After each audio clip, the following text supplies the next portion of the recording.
the Miami Dolphins for Thursday Night Football. With it being a short week, we are going to hear from Bills head coach Sean McDermott at around 3:30 when he speaks with the media. We'll have that for you right here on WGR, so do stay tuned for that. We'll hopefully get some updates on a number of injuries as we head into Thursday. And then following that, Sal Capaccio will join the show for more on yesterday's win and, of course, what we hear today. Sal also has a piece up at our website, WGR550.com, for more on yesterday. Massive injury news across the NFL. The big one being Bengals quarterback Joe Burrow. He's going to miss at least the next 3 months. He's going to have surgery on his toe. The Bills do host Cincinnati Week 14. The Bengals' next game, though, is against Minnesota. And for the Vikings, they're hit with a few injuries. Quarterback J.J. McCarthy with an ankle and running back Aaron Jones with a hamstring. Both are expected to be out. Bears cornerback Jalen Johnson is out indefinitely with a groin injury. The Panthers lose 2 offensive linemen, guard Robert Hunt with a torn bicep and center Austin Corbett with a torn ACL. And then while this one is not expected to be a long-term issue, Commanders quarterback Jaden Daniels has a sprained knee, and his status for next week is in doubt. Week two, is going to wrap up tonight with a Monday night doubleheader. First up at 7, the Texans host the Bucs. Then at 10, we'll head out west. The Raiders host the Chargers. Both those games can be heard over on our sister station, The Bet 1520. Then in baseball, Blue Jays and Yankees both in action just after 7:30. Jays at Tampa, and then the Yankees there in Minnesota versus the Twins. And the current AL East race sees the Jays with a 4-game lead over New York. It's your Paddock Chevrolet Sports Update. Paddock Chevrolet celebrating 90 years of being your hometown dealership. I'm Zach Jones for WGR Sports Radio 550.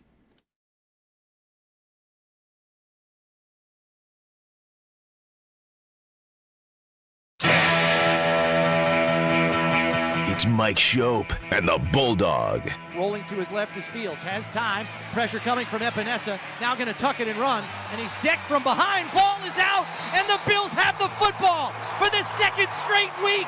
Joey Bosa forces a fumble, and this time the Bills are all over it. And the defense did some really good things. It was good to see them really disciplined, playing hard, playing a relentless style of defense, taking the ball away, and being able to close the game out. Fields under center, fakes the handoff, going with an end around, and the Bills have it sniffed out. Christian Benford dives deep into the backfield and drops him. Fields back to pass, and he's sacked. Joey Bosa forces another fumble. The Jets hop on the football, but Joey Bosa has made his presence felt today. Back-to-back plays, getting hits on Fields, and his second forced fumble of the game. They understand what type of defense they can be. They went out there and they played extremely well. That's the standard that we're looking from them, and they understand that. But very proud of how those guys attacked the entire week of practice, stepped up to the occasion. Now in a short week, we gotta do the same thing again on Thursday. It's Mike Schopp and the Bulldog on WGR Sports Radio 550. Football Monday on WGR, brought to you by Northwest Bank. For what's next, get started at northwest.com. What's next is Miami. Make it interesting. One of these years, somebody. Can anybody just sort of show up to play against this team in the division, or is that just not going to ever happen? I mean, wow. Yesterday was like an NBA game where it's early in the season and I don't know who's good anymore, but I don't want to make the show sound so old, just use like sort of the Lakers and Clippers realm of teams, but one team is just like way better, and you kind of know. Hockey isn't even like this. You kind of know sitting down to watch that game, if you're a fan of the lesser team, like you have almost no chance. Almost like wrestling. This I did not think of this game as that before it didn't happened. Feel that way going in because of the, comparisons style-wise that, the challenges that the Jets presented, at least that we thought they presented from a running the ball standpoint, a physicality standpoint. But, yeah, they were just no match. I mean, the Bills just right from the start of this game dominated it. They needed some help from the Jets in the form of penalties to get their offense on track early, but it didn't matter because the Jets were not going to move the ball. They just could not do anything on offense in this game. It reminded me of the way the Patriots used to look when they'd come in here to play the Bills. Not all the time, but occasionally, just sort of felt like, did they even try? Did they even use their best stuff? I mean, what do we do? Just the Bills just showed up and sort of, workmanlike. I don't know, workmanlike / dominant is what yesterday felt like. Punch in, get some points. They can't touch you. Punch out. Go home. I mentioned New England in that way yesterday, but I don't even remember many games like that here, at least, where you you're hoping that you can beat them. But it's just like not even close. This game yesterday, if I'm a Jets fan at this game, I'm ready to leave in an hour. Like it's just, I'm punting at 20-0, or no, the 51-yard field goal for 20-3. Mm-hmm. Then I'm punting on another similar kind of situation, and like my guys just don't want to be here. Like this isn't really sports. This isn't like we're trying to win. This is what? Building a culture and all that stuff, like just keep it close. Yeah, I mean, there were lots of Bills games like that. Mm-hmm. But man, what a demoralizing result for New York yesterday to like not even belong on the same field. I mean, that doesn't happen. That hasn't happened between these two teams in New York in a long time. But it was like that yesterday, and to maybe compound it, you're hoping after last week that your quarterback might be something. You know, you've got a young, talented, athletic player, and he had a very good game against the Steelers, even though they lost. And then, like, not at all in this game, and he gets hurt. Just, I mean, an all-time bad day for the Jets. I mean, not to make it about them, but, you know, as far as the Bills go, we weren't sure about their defense. And I want to kind of still not be all the way sure. Sure. But it seemed possible that they could get gashed here by a team that plays similar to Baltimore. Like, I thought it was possible that would happen yesterday, and it was, 180 degrees from that. Yeah, that's why I don't go too hard at it, Jets are going to Jets type of perspective here, because it's easy to default to that. But they did look like, I don't know, vastly different. They looked good last week is what they looked, especially, I think, on offense. I mean, they gave up, I think, 34 points to Pittsburgh in that loss, but they moved the ball. The quarterback looked more than competent, looked like maybe ready to take a step, but that's been Fields' career. Like, he is a tease. He will give you good weeks. The talent is always there. The athlete is evident when you see him move around on the field. And it's just inconsistent. And I'm most encouraged by the fact that it did not seem like the Jets could really block the Bills. After the job they did keeping Fields relatively clean against Pittsburgh and T.J. Watt, talking about their new tackles, right? The first-round pick from last year, Fashanu, and Membo from this year's draft, doing a great job on T.J. Watt, highest-graded offensive lineman, according to PFF, through week 1. And they just could not handle the Bills up front. Joey Bosa looked, again, like a force to be reckoned with here. It wasn't like there was gobs of snaps. The Jets didn't do much on offense, but when they did, the Bills were winning up front. And I want to take that away. I don't think that these tackles the Jets have suddenly are terrible. I think those are good players. I think the Bills just did a very good job up front. And went to school on what they needed to learn from how badly they got outplayed up front, especially at the tackle position on defense last week against Baltimore. We knew the Jets weren't Baltimore, but again, style-wise, Baltimore light. Athletic, running quarterback, good, very good to great running back, and what looks like a promising young offensive line, at least at the tackle positions, and they just could not hold up at all in this game. So, credit to the Bills, but it was not quite a first-round knockout, but it was pretty close to that. I mean, they were the better team. They looked like the better team almost immediately, and they were. And so 2 games up on the Jets, 2 games up on the Chiefs as well here in the early season. That's fun. New England at 1-1, Miami at 0-2, and Miami is in on Thursday night. Am I the only person that, when thinking about Miami coming in here now, thought of Ken Hitchcock with the Flyers when the 06-07 season started and the Sabres were just sort of rolling? I mean, to put it mildly, early in the season, and the Flyers, who the Sabres had exposed for looking old and past past their good days the year before in the playoffs, showed up, and Buffalo won that game, I think 10-1. And everybody got fired. And Hitchcock was, he got the ride home, I guess, but that was it. He coached.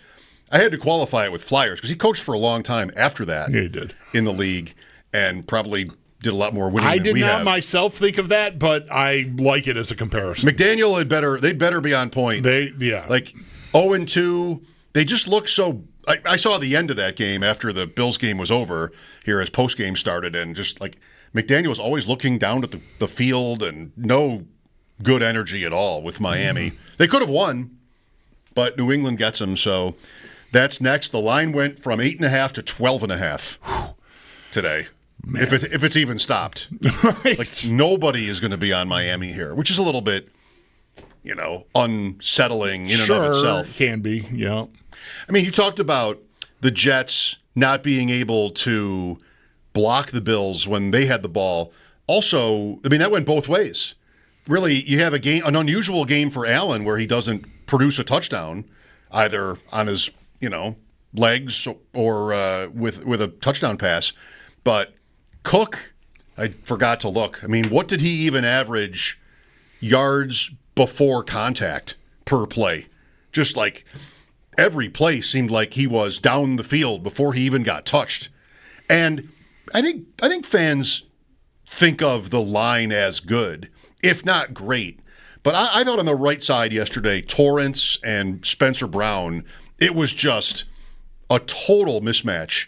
And Cook was able to, I mean, you didn't have any negative plays, right? Like he was just able to fall down for 5 yards on a running play. And then he broke the one, which was a great run. Yep. And when you can do that, no matter, when you can do that, you'll almost never lose. Unless it's the same thing on the other sideline. But this was the game. So for all the years this goes back, before Josh Allen. For all the years you watch football, and it just becomes more and more obvious that you have to have the elite quarterback to have a chance of winning. This was a rare Bills game where I don't think it mattered who the quarterback was for them. Like it was just so easy up front. And Fields threw for 27 yards. That's like one good play. Just nothing was happening on the other side at all. I think Trubisky threw for more yards. He did. On one completion. He did. 32. Right. That was pretty cool. Yeah, it was. That was one where, not that you're hoping for this at all, far from it, but you kind of want to see, what happens if the Bills get adversity. And, okay, well, here's Josh Allen running off the field, and that's not what we're used to. And Allen was like, after the game, I probably could have or should have just stayed down to give Trubisky a chance to warm up. But, I'm bleeding, and that's right. My instinct is to get to the sideline, get help. And so Trubisky goes right in, and it's not even an easy throw. 3rd and 7, you're right. Against Sauce Gardner in coverage, and just laid it right out there. To Palmer. Yeah. So a lot of the, I don't know how much I would say there really was. The story after week 1 was the comeback.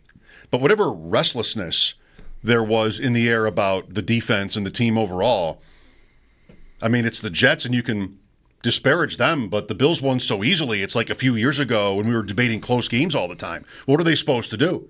Do you want them to take bad teams into close games so they can win more of their share of close games? Be more battle-tested or something? Right. No, you don't want that. You want them to hammer them. Right. That's what the best teams would do. Yeah. And that's what happened here. And they did that without, Ed Oliver and Taron Johnson. Right. So it turns out, those are two of your best defenders. I don't want to, at least, generally speaking, I don't know, rank them all, but coming off week 1, Oliver was their best defensive player in the win over Baltimore, and Johnson is a very valuable part of that defense. And they didn't even really miss a beat. The kid stepped in and did a good job. And the Jets just could not. They just couldn't handle them. They just could not do anything up front to get the ground game going. They could not protect Fields. It was, it was almost masterful and boring. Kind of. It was so boring. It's just, we're better than you, and just This was close to a non-event. This game. This was not a game we'll remember for anything. except Allen's bloody nose. Maybe that's it. Maybe that's right. Yeah, maybe. But the Jets, I mean, just come on, it's a joke. Well, it's what we probably mostly expected so far in the AFC East. The Bills are minus 1,100 after 2 games to win the AFC East, after being minus 250 before the season, and that made them the biggest favorite in the league for their division. We talked to Sam Panayotovich every Friday, and he always recommend the same bet: put the Bills winning the AFC East with other things, just other kind of futures bets, so you can feel like you might be getting good value from them.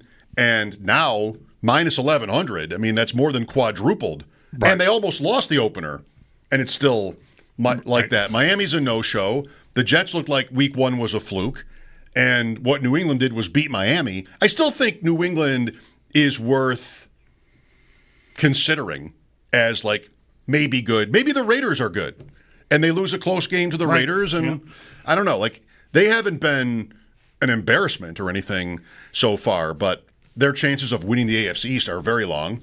So you've got that. You've got the win over the Ravens, and Baltimore is 1-1, so a game and a half, if you will, back in the race for seedings. And now Kansas City is 0-2.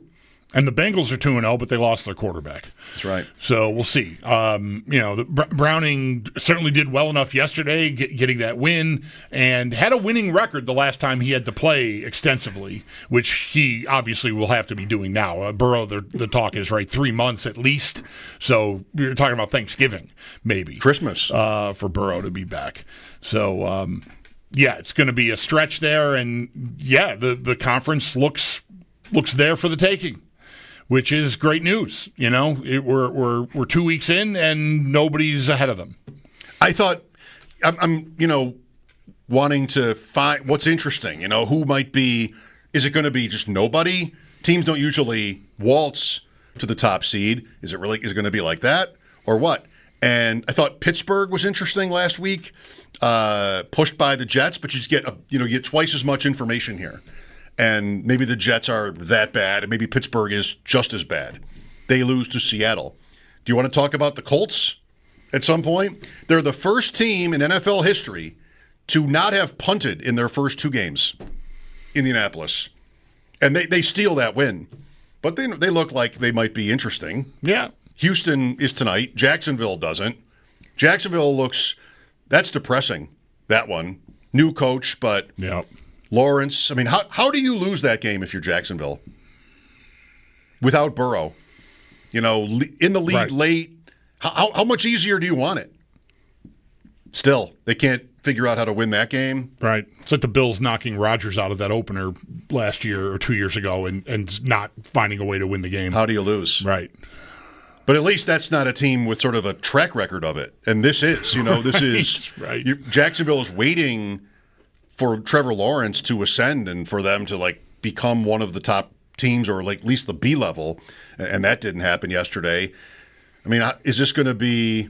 How bad is this for the Bengals? I mean, it's probably bad. The Burrow gets hurt because they can't protect him, and that's not great for Browning. Right. He might be talented. I don't know. He's had, like you said, he kind of had moments, but if they can't protect him, then so what?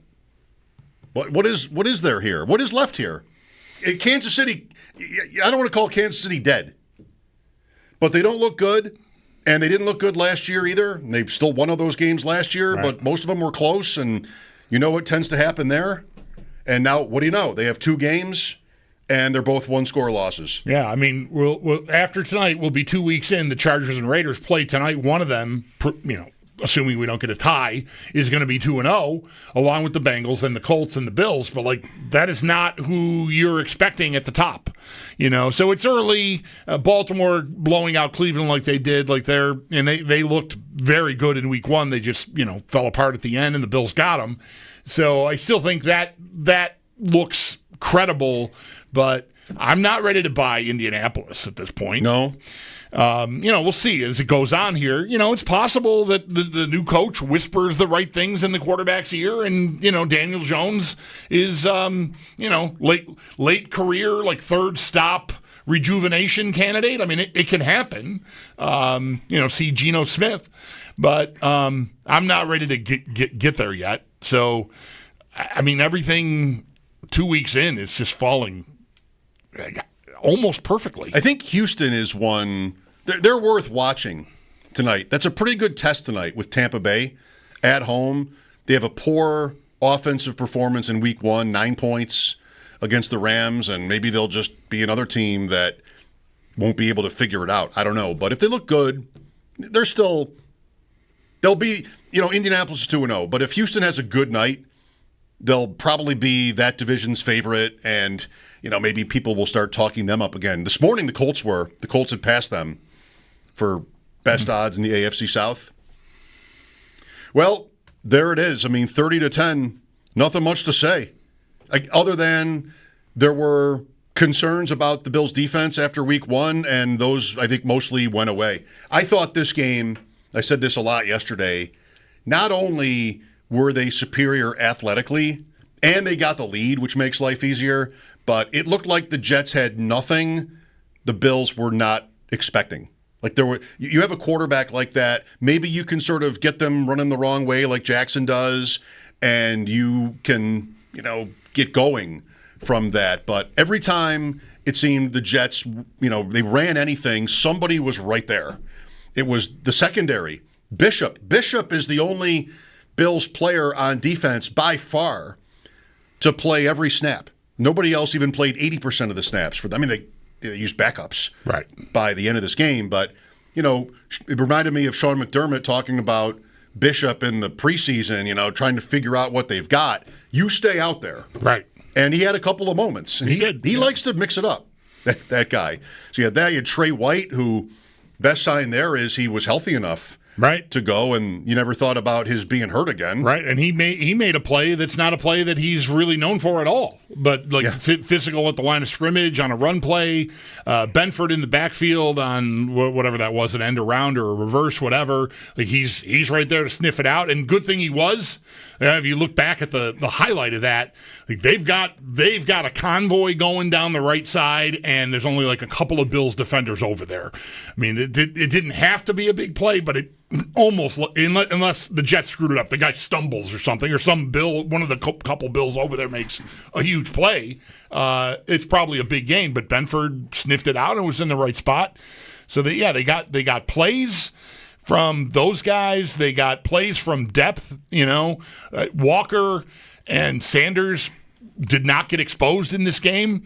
They didn't play a ton, but the rotation was more like normal. It was more, the defensive ends, three of them played the most, but the most I think was like 55%. If I remember what I looked at earlier today, Rousseau and Epinesa and Bosa were all around that kind of number. So that they had to rely on the veterans. Again, the score helps a lot too. You get into this game, into the back end of this game, and you can kind of do whatever you want, which is convenient when you got a game coming 4 days later. Yes. Well, a little bit of a different football Monday for us. Eric Wood is not available, so we will instead bring you Sean McDermott's Monday press conference whenever that goes, and I think that might be scheduled for 3:30. So if he's on time, we should probably get out of here for now. Then Sal will join us after that. We'll talk about yesterday's win. Football Monday on WGR brought to you by Northwest Bank. For what's next, get started at northwest.com. As we go, you can join us at 803-0550. Thanks for being with us. Head coach Sean McDermott pretty soon here as we continue on Football Monday. Mike Schopp and the Bulldog, WGR. Last night's Packers cover over Washington. They looked damn good. Washington still had a look at it. I thought one thing that was weird about that game for Jaden Daniels, so I might have a little bit of the details kind of hazy for me, but it's late. They get the ball back one last time after a punt. 1:47 left. Okay. And he comes out of it would have been loud. He comes out of the field and he's like sort of squeezing his helmet like to block out the noise. And I'm thinking, you were just on the sideline, man. Like, don't we know the play? Didn't they tell you what you needed to know? Yeah.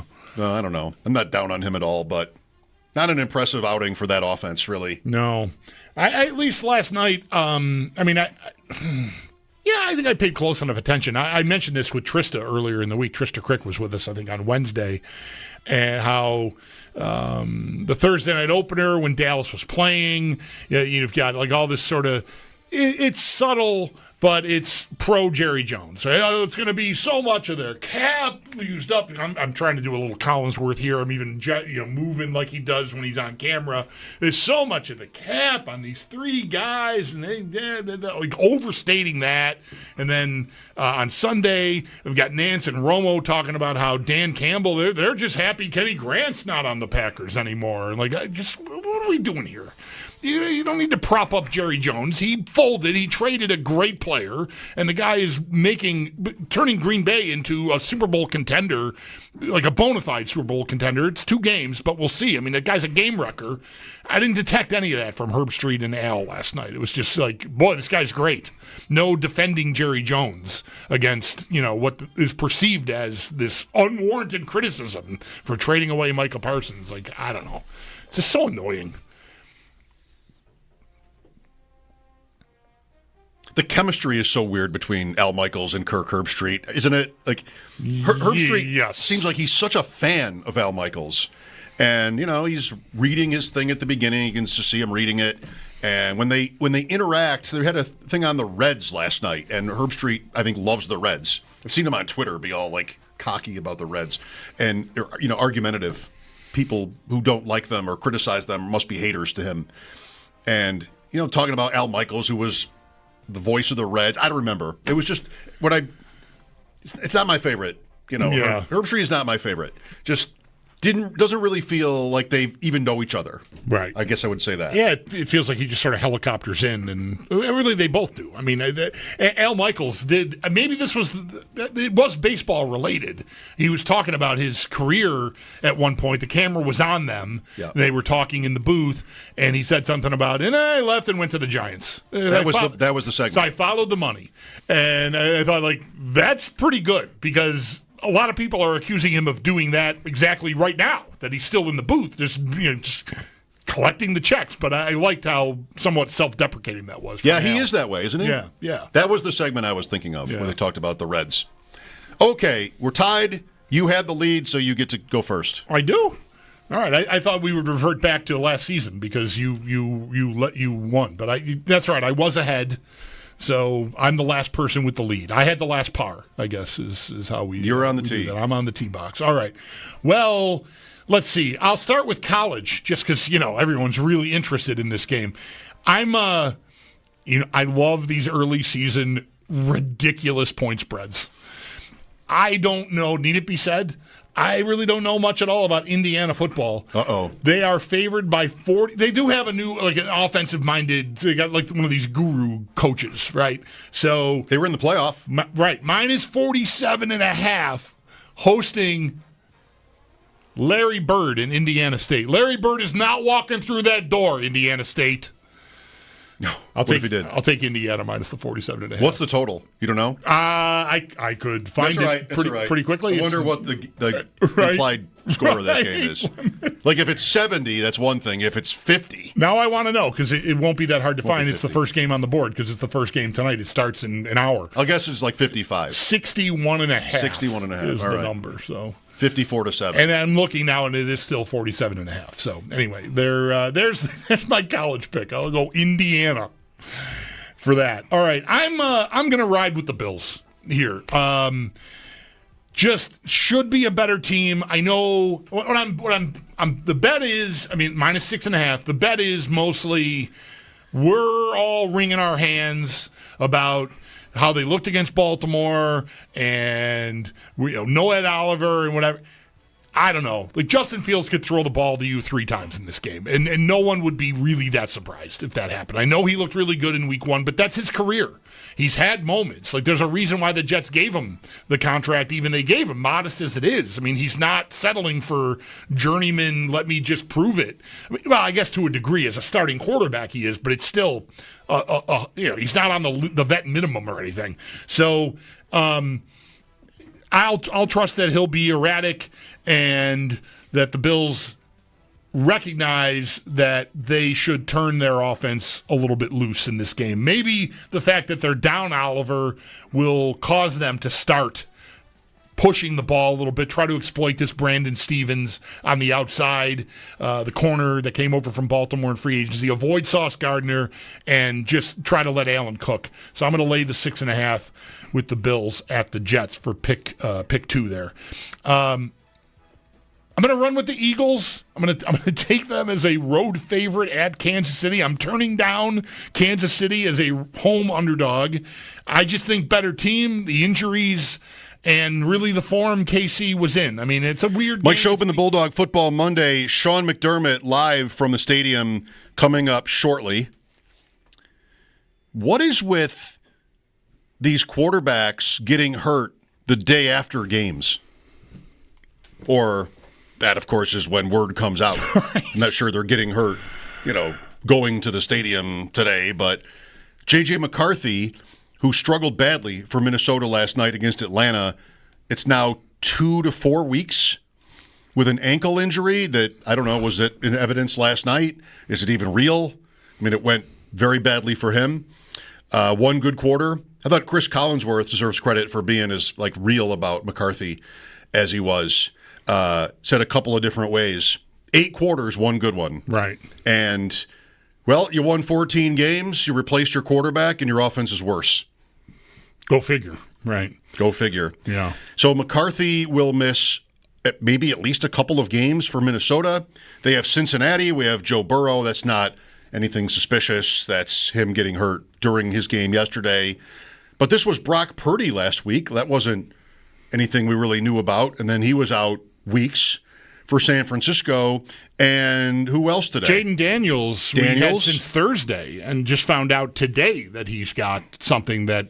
Are they saying for sure it's more like he may miss, I think is right. But still, there was nothing on that. I don't know. I guess if these teams don't need to tell you anything about it when they meet with the media on Friday, they're probably dark until Monday when you play on a Thursday like that, right? Yep. So we've been through that. We went through that in the summer earlier when Trey White got hurt. It was like he got hurt, and then there were days in between, media sessions, and well, what's happening with him? Do we know? So, the McCarthy, I read he felt something last night, but he didn't think it was that bad, and then showed up today, and it hurt like hell. So, but that's going pretty badly so far for him and them. Carson Wentz for Minnesota. Here is Sean McDermott. Ed Oliver will not practice today. Same with Matt Milano. Shaq Thompson will be limited. Taron Johnson and Cam Lewis the same, and then Jordan Hancock will return to full. Before we move on, just want to tell the fans, the Bills Mafia who showed up yesterday, how much we appreciate them coming out to support us. It was great to see. You could tell a difference when we made plays, and you knew who was there. So just outstanding by the fans, and from that we'll move on. Sean, knowing that Josh was okay in the press conference, and just how is his nose, and might there be any limitations or things that might have cropped up overnight, knowing that thing was sweating? Yeah, his nose didn't get any bigger. I don't think. I think it's always looked good to me. I think it still looks good. So I think we're in should be a good spot. Sorry, just to clarify that, was his nose broken or just? Yeah, I don't have any confirmation on that. It was just gushing blood. So. Okay. What is Milano's injury? Yeah, a pec. Yeah. Do you anticipate that being a longer-term injury? Don't know yet. Don't know. We'll see. What are the challenges facing this team on a short turnaround, knowing you might be a little still depleted on defense, and just a short week, I guess? Yeah. Well, I thought the guys that stepped up last week did a really good job for us, and we'll need more of that this week as well. So that's one of the things I love about our team, and it's been true every year we've been here, is guys step up. Coaches do a good job of preparing them, and they have the wherewithal, the intangibles to put the time in to be ready to go. I mean, Mitch is a phenomenal example. I'll remember that play probably the rest of my life. Just very rarely do you see a quarterback, with what Josh had to do, and then another one comes in without any warning, really. And I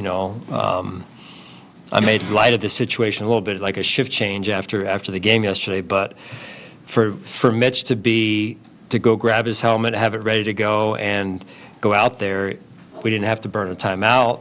And then he goes out there and throws a heck of a throw, makes a heck of a throw. That was high-level stuff right there. Bobby mentioned last week he's seen a different level of confidence from Dorian Williams this season, knowledge of the defense, everything that goes into that. Where have you seen improvement from Dorian?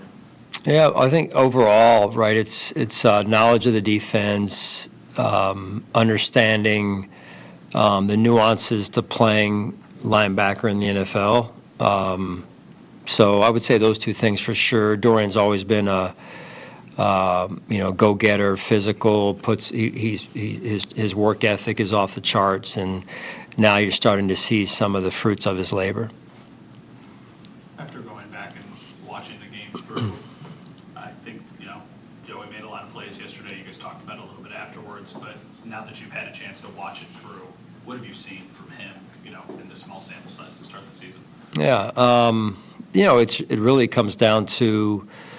Rushing the passer is one thing, but you have to earn the right to rush the passer by playing well on early downs and knowing your assignment and executing and playing physical to get us to those third down situations where you saw him perform at the level he did yesterday. So, I would say I've been just as impressed with that piece as I have with the third down piece, and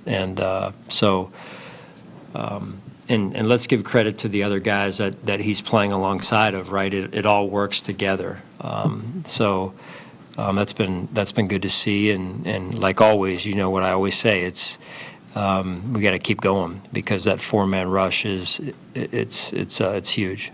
Coach, the takeaway streak continues for your defense to start the season. Why is that such an important part of your identity? Yeah, the ball is huge. Fundamentals are huge for us. The game is, when you really break it down, it comes down to fundamentals and taking care of the football. I thought our offensive line did a great job yesterday when we did put one on the ground, covering there in the high red area, I believe it was. That was a big play for us. So it's huge. It really is. I mean, you talk about whether it's these sports, most of them are played with the ball, and that's the key item, right? So we've got to make sure we take care of that thing and continue to play violently in order to take it away. Last week you talked about the benefits of being in a close game, coming back and overcoming that kind of a deficit. What is it like to have, what are your impressions of a team that was able to respond from that, clean up numerous things that went wrong, and win a game like in that fashion, to be 2-0 the way you've gotten it 2-0 so far? Yeah, we're building. We're just through 2 weeks at this point. This being a short week, we know we won't have an opportunity to really practice too much this week. Last week we took the one day because I felt like we needed it and went to a walkthrough kind of scaled down session there. And I think that's just realizing where we're at in the season is important in space and time and what we're trying to build in terms of the foundation, the fundamentals, and the execution piece as well. So continuing to build our identity is going to be important for us. Sean, I know you recognized Sam Franklin after the game to the media and in the locker room. I mean, 7 kickoffs that you had, your average drive start was their 29-yard line. How important is that to you and what he is providing? Right, that's huge. This kickoff play is a new play for the entire league this year, and it's an exciting play. With that comes, an opportunity to make some big plays when we go and cover kicks, and making sure that we put a net around the ball carrier and get off blocks. I think Coach Taves is doing a great job. Coach West teaching the fundamentals that go with playing well on special teams, in particular in the coverage unit. Had a few punts yesterday as well towards the end of the game. I thought Cam did a good job, and Did a good job putting that one near the sideline there in the fourth quarter, I believe it was. So still work to be done and work to do, but that's why we're here today, and I'm going to get the most out of today just on a short day as we can here. How much does Thursday night football affect how much you could rotate in or wanted to rotate in yesterday late in that game the way it went? Yeah, we were aware of it. We were talking about it on the headset. Never want to get ahead of ourselves, but doing the best that we could to try and get as many guys out as we could.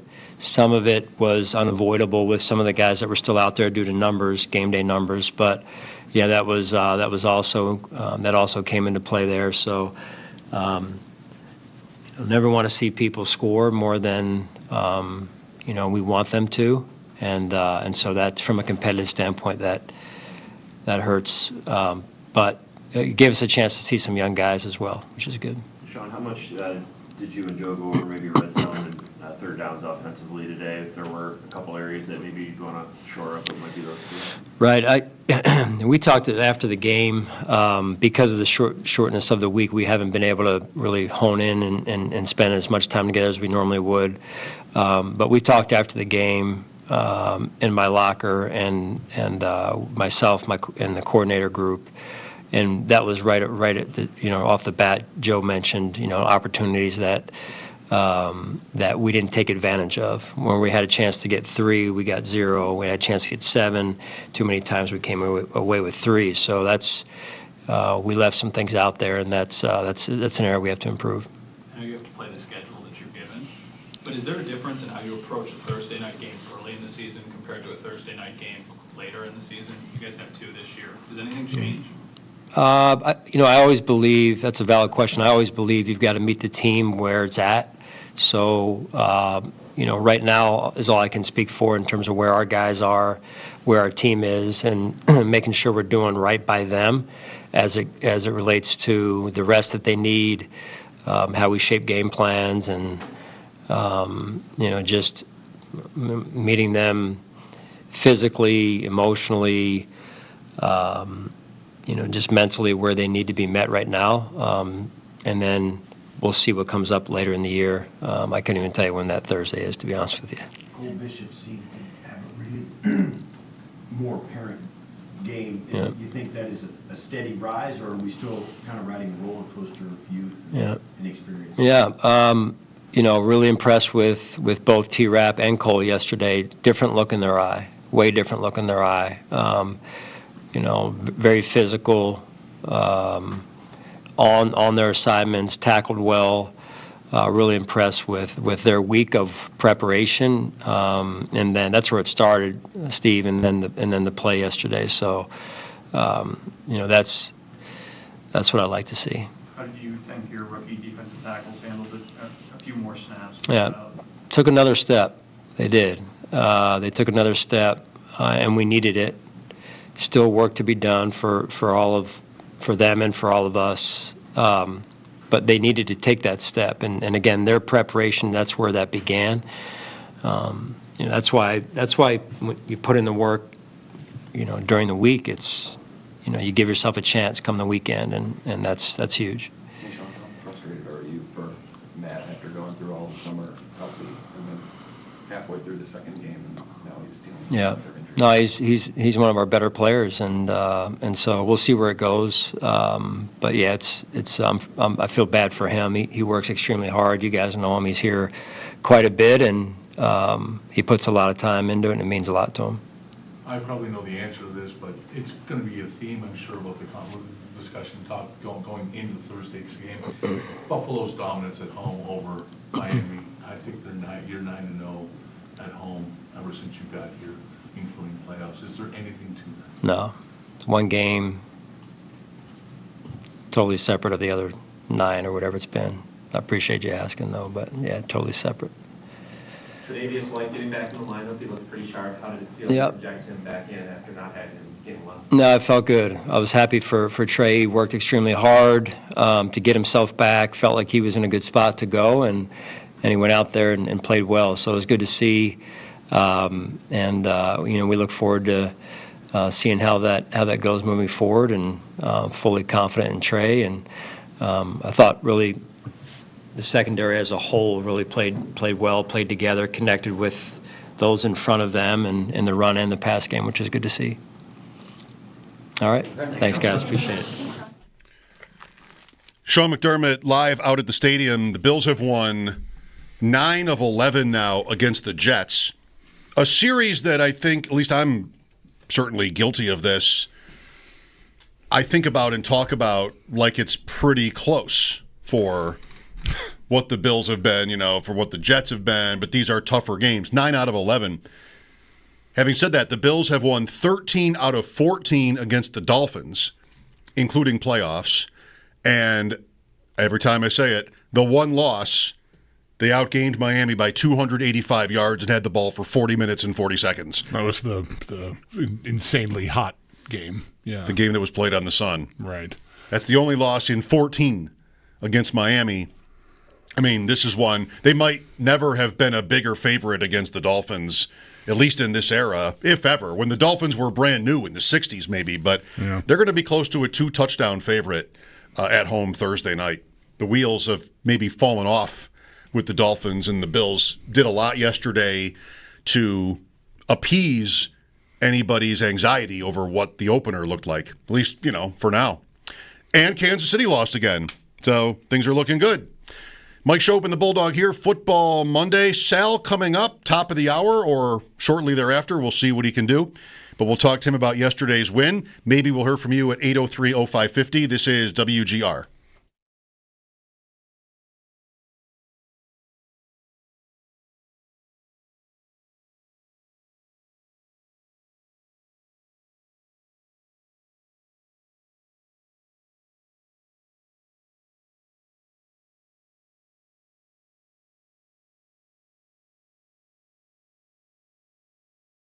I mentioned this, an hour or so ago. I'm going to take the Broncos. I see 2.5 still at Indianapolis. Again, much better team.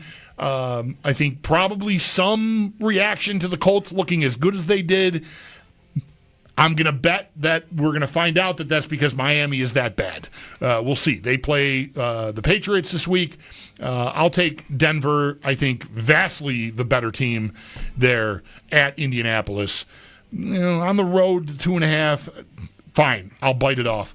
And final pick, I'm gonna run with the Rams -5.5. They did not look good, but Tennessee's got injuries. Nobody could catch the ball for Cam Ward, and I'll just trust that the Rams are going to be able to do enough business against Tennessee to cover 5.5.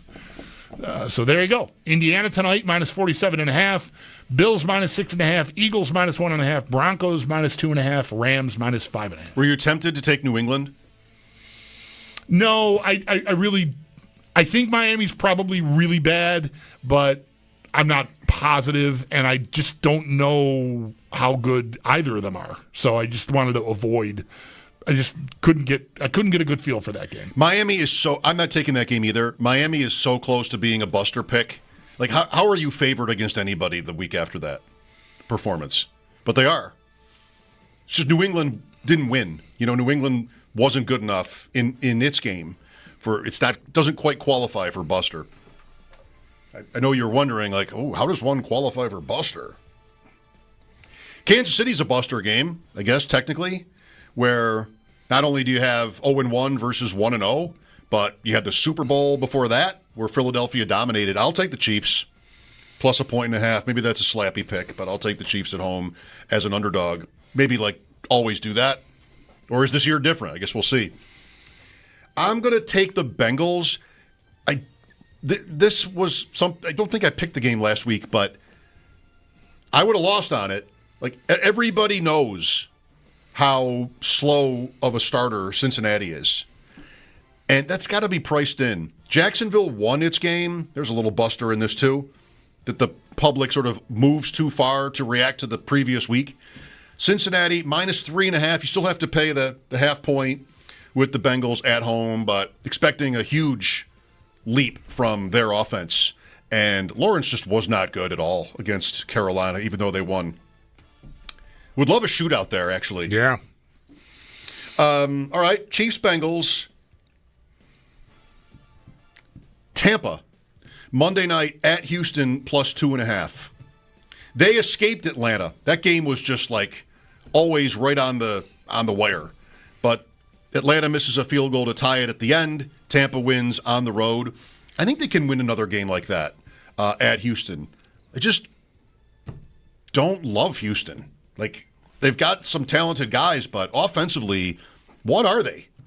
I mean, C.J. Stroud, I saw Theo Greminger today, 1 or 0 top 12 fantasy finishes from C.J. Stroud in like more than a year. Something like that. I don't know. The Bucs have Mayfield. Ibuka had a huge debut. Evans, Bucky Irving. I like the Bucs offense. I'll take Tampa on the road. Monday night. One of 2 Monday night games. All right. I'll take Carolina at Arizona.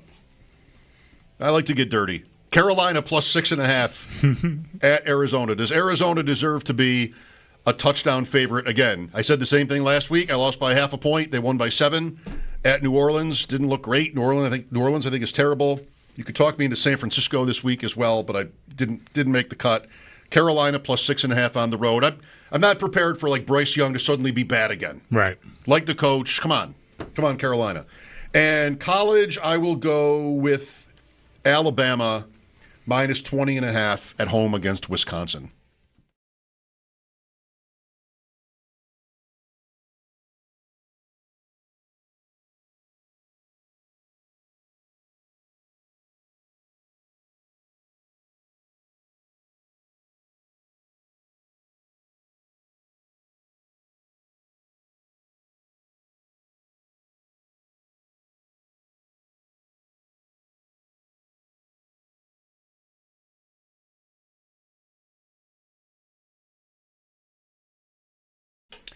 Welcome back. We just heard from Sean McDermott, Sal Capaccio coming up. If you missed anything over the course of our Football Monday or any day here at WGR, go to the Odyssey app, AUDACY, and catch up. Brandon Aubrey yesterday. You have him in your leagues? Brandon Aubrey, the Cowboys kicker? No, but I did have Dallas as my lone survivor pick for the week, so I was close. I was sweating that one. I got to it. The end, the way it worked out at the festival, I was able to watch that, and yeah, that was tense. But yeah, 64 yards. Like, I think I saw his coach say today, his range, the outer edge of his range is 70. Yeah, that's mine too. That's as far as I can go. Is 70. What is happening? That's incredible. Well, we were getting ready for postgame in here as that was playing out, I think, or in a break. And Dallas got the ball, 3 yards away from that, maybe 8 or 9 seconds, one play to work with before a field goal. And I said, just run it. You're pretty much already there. And that's what they All did. you have to do is get to midfield. Right. And that's what they did.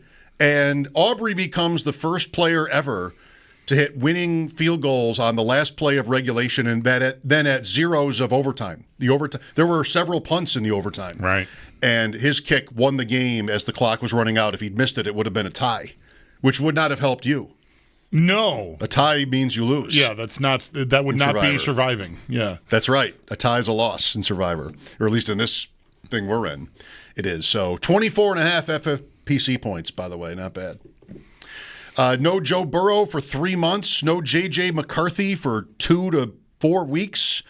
No, possibly, Jaden Daniels or Justin Fields as well. Fields injured against the Bills. Daniels against Green Bay. Both are iffy for this week. Fields in the concussion protocol. No Brock Purdy, probably. So you're scrambling at quarterback right now. There's some scrambling going on there. Yes, sir. When the Bills play at 1, not that you should care, and I'm in here, I feel like I've just completely missed the other early games. And there were 9 early games yesterday. So I was happy to see the end of Dallas and the end of Miami as well. But a lot of what happened at 1 o'clock, I feel like I've just got to read about. because I didn't unlike last week when the Bills played at night. I had to do a lot of watch all of it. I had to do a lot of that this morning myself because I did not see. I did see a lot of Chiefs Eagles, and I saw the end of this Dallas game, and much more of the night game than I thought I would too. We were cleaned up and out of there earlier than I expected to be. I was at the Borderland Festival with my wife. She's a vendor, makes jewelry. Anyway, we had a great weekend, but I saw more football than I expected to. While at a music festival, so that worked out well for me. They had a great watch party. Let me just vouch for it. If you're on the fence next year about getting tickets because the Bills' schedule is out and they're playing during the thing, it could not have been any better. Really, the TV was great. I was worried about glare, but it worked out great. Big crowd watching. I mean, it really fit. It was really, really, really cool to be there. I don't go out for Bills games. We're usually working, right? And if it's a night game, I might have a few people over. This was, I don't know, maybe 1,000 people gathered, in this area watching, and that was fun. It primed me up for Thursday. I'm going to a game Thursday as a fan for the first time in a long time, and Sunday was a primer for that. So I can vouch for it. If you're on the fence about going to that event because you don't want to miss a Bills game, you won't. It really, I thought it might feel weird watching a Bills game at a thing like that, but it totally fit. The weather was great, and it's supposed to be great this week, too. Right. Mike Schopp and the Bulldog with Sal Capaccio next. This is WGR. While at a music festival, so that worked out well for me. They had a great watch party. Let me just vouch for it. If you're on the fence next year about getting tickets because the Bills' schedule is out and they're playing during the thing, stock up on your favorite watch.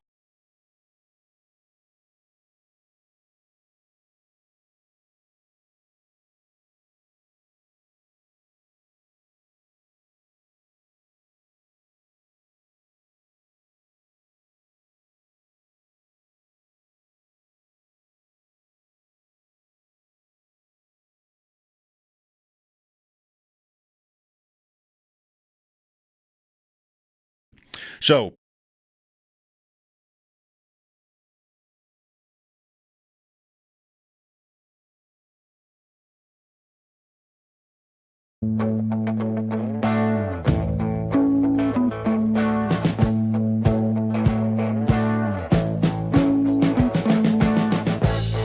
we've been living in sin so long, all the feels are gone. Fella stopped me on the street last night, said everything's alright. Roller coaster, make it through the day, I'm right. It seems your meal ticket is gone, but life goes on. I could never imagine something better. Yeah, right. Now you're cooking on high heat in the middle of the street. Roller coaster, take me to a better time.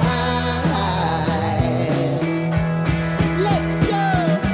All sing your high line with the roller coaster of life. Yeah. It's time to all choose your timeline on the roller coaster of life.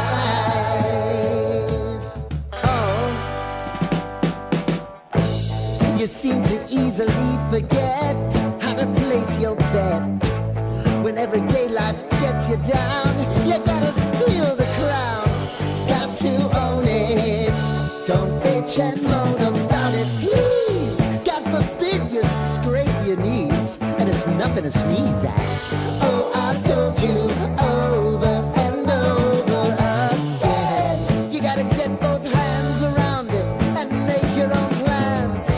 Roller coaster, it's taking over. It's about time.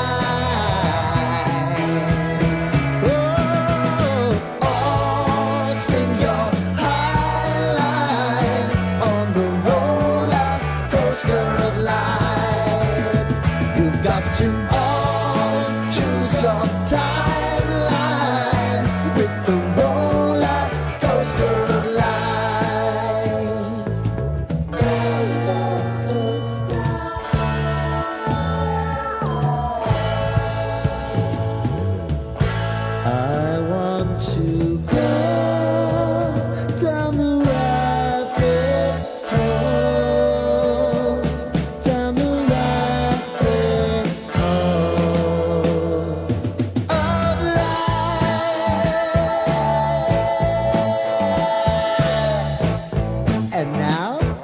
it's about to leave. Oh, roller coaster. Oh, roller coaster.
Over the Jets. It's going to be a short week, though, for Buffalo. They next will host the Miami Dolphins for Thursday Night Football. With it being a short week, we did hear from Bills head coach Sean McDermott just about 20 minutes or so ago, and he did confirm that today, Ed Oliver and Matt Milano will not practice. Milano is dealing with a pec injury. The severity of that is unknown. Taron Johnson, who was inactive yesterday, is going to be limited this afternoon. Shaq Thompson, Cam Lewis also going to be limited. And Jordan Hancock, he is going to be a full participant. And the Barnes Firm Injury Report, it is brought to you by the Barnes Firm. Injured for help, call 1-800-8-MILLION. We'll get more on the game yesterday and the news of today as Sal Capaccio will join the show next. Speaking of injuries, though, it's been a rough day in the NFL. Bengals quarterback Joe Burrow is going to miss at least the next 3 months as he has surgery on his toe. The Bills will host Cincinnati Week 14. The Bengals' next game, though, is against Minnesota, and the Vikings have a number of injuries of their own. Quarterback J.J. McCarthy, a high ankle sprain. Running back Aaron Jones, a hamstring. McCarthy expected out 2 to 4 weeks. Jones expected at least to miss this week. Bears cornerback Jalen Johnson out indefinitely with a groin. The Panthers lose 2 offensive linemen, guard Robert Hunt with a torn bicep and center Austin Corbett with a torn MCL. And then while this is not expected to be a long-term issue, Commanders quarterback Jaden Daniels has a sprained knee. His status for this week is in doubt. But Week 2 will wrap up with a Monday night doubleheader. First at 7, the Texans host the Bucs. Then at 10, we'll go out west as the Raiders host the LA Chargers. Both those games are going to be over on our sister station, the Bet 1520. That's your Paddock Chevrolet Sports Update. Paddock Chevrolet celebrating 90 years of being your hometown dealership. I'm Zach Jones for WGR Sports Radio 550.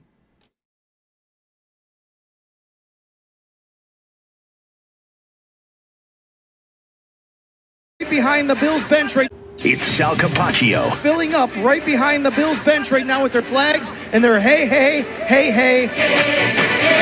Hey, hey, hey, hey. Let's go Buffalo chant. It's Sal Capaccio. At the top of the AFC East for so long. Every one of these division games, like yesterday's, it's kind of the same narrative. Let's see if this other team is ready. Jets, new coach, on WGR. new quarterback, fairly promising. week one, even though they lost. It's Sal Capaccio. I make a special carpaccio for your exes. Oh, now that sounds really good. 30-10. Oh, Bills you over like? the Jets Hey, football Monday on WGR. Sean Phillips spoke about half an hour ago. Sal Capaccio with us now and was there then for McDermott. Sal joins us now on the West Her Hotline. I mean, Sal, one thing I said yesterday on postgame was that it hit me how quiet it seemed. Like almost from the beginning of this game. You were there. Did it strike you just how, I don't know, maybe dead the crowd was?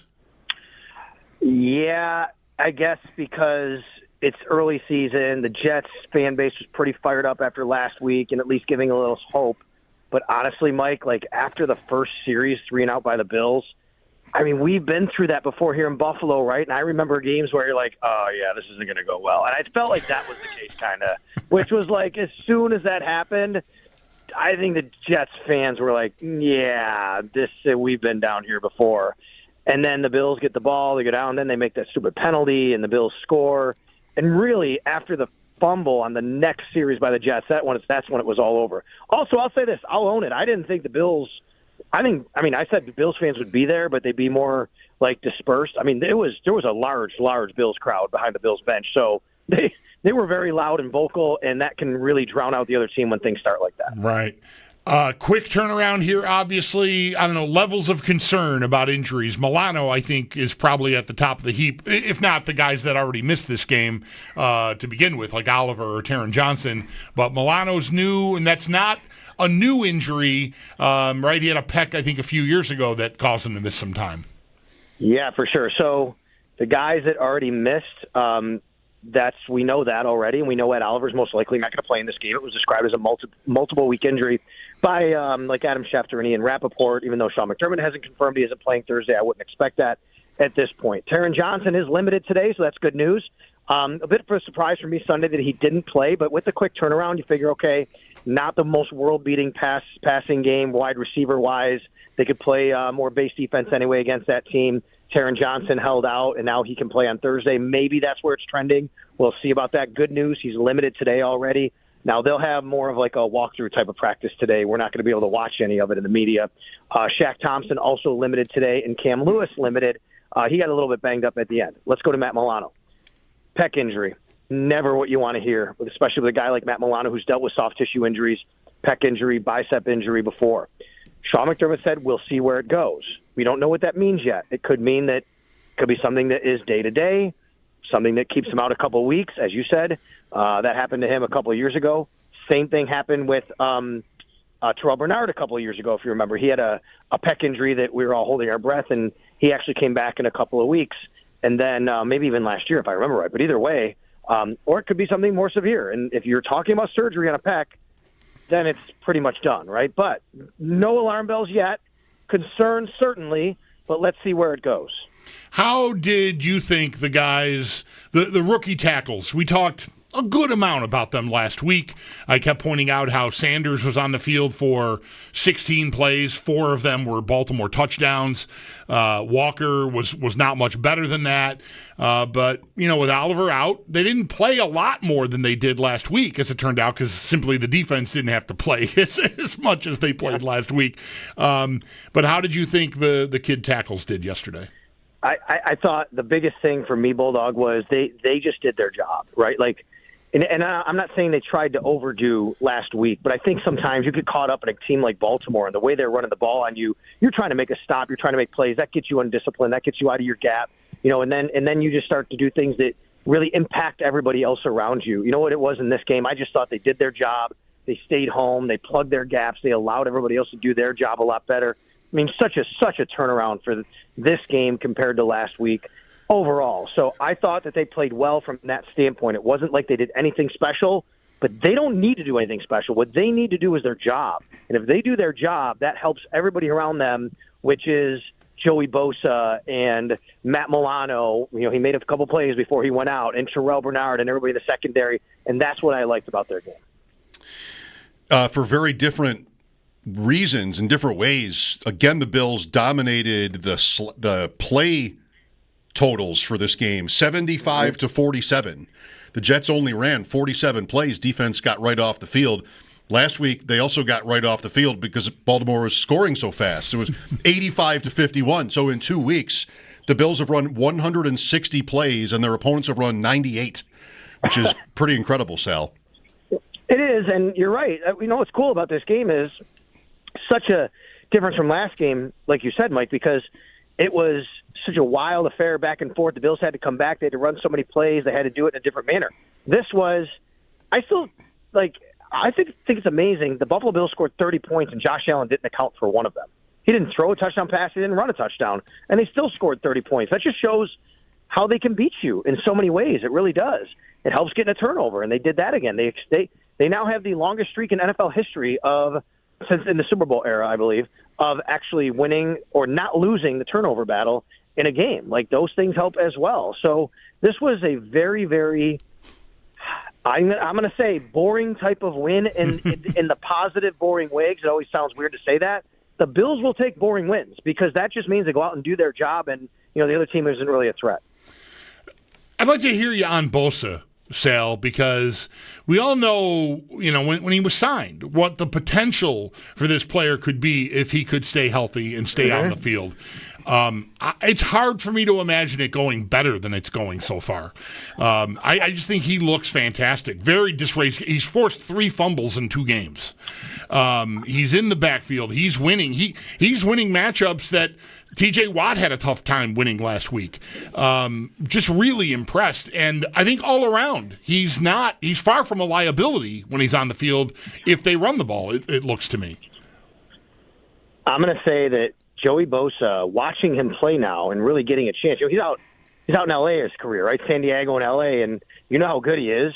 And he's out on the West Coast. He's not always on your television. And now he's right in front of your face. And I'm watching him every day.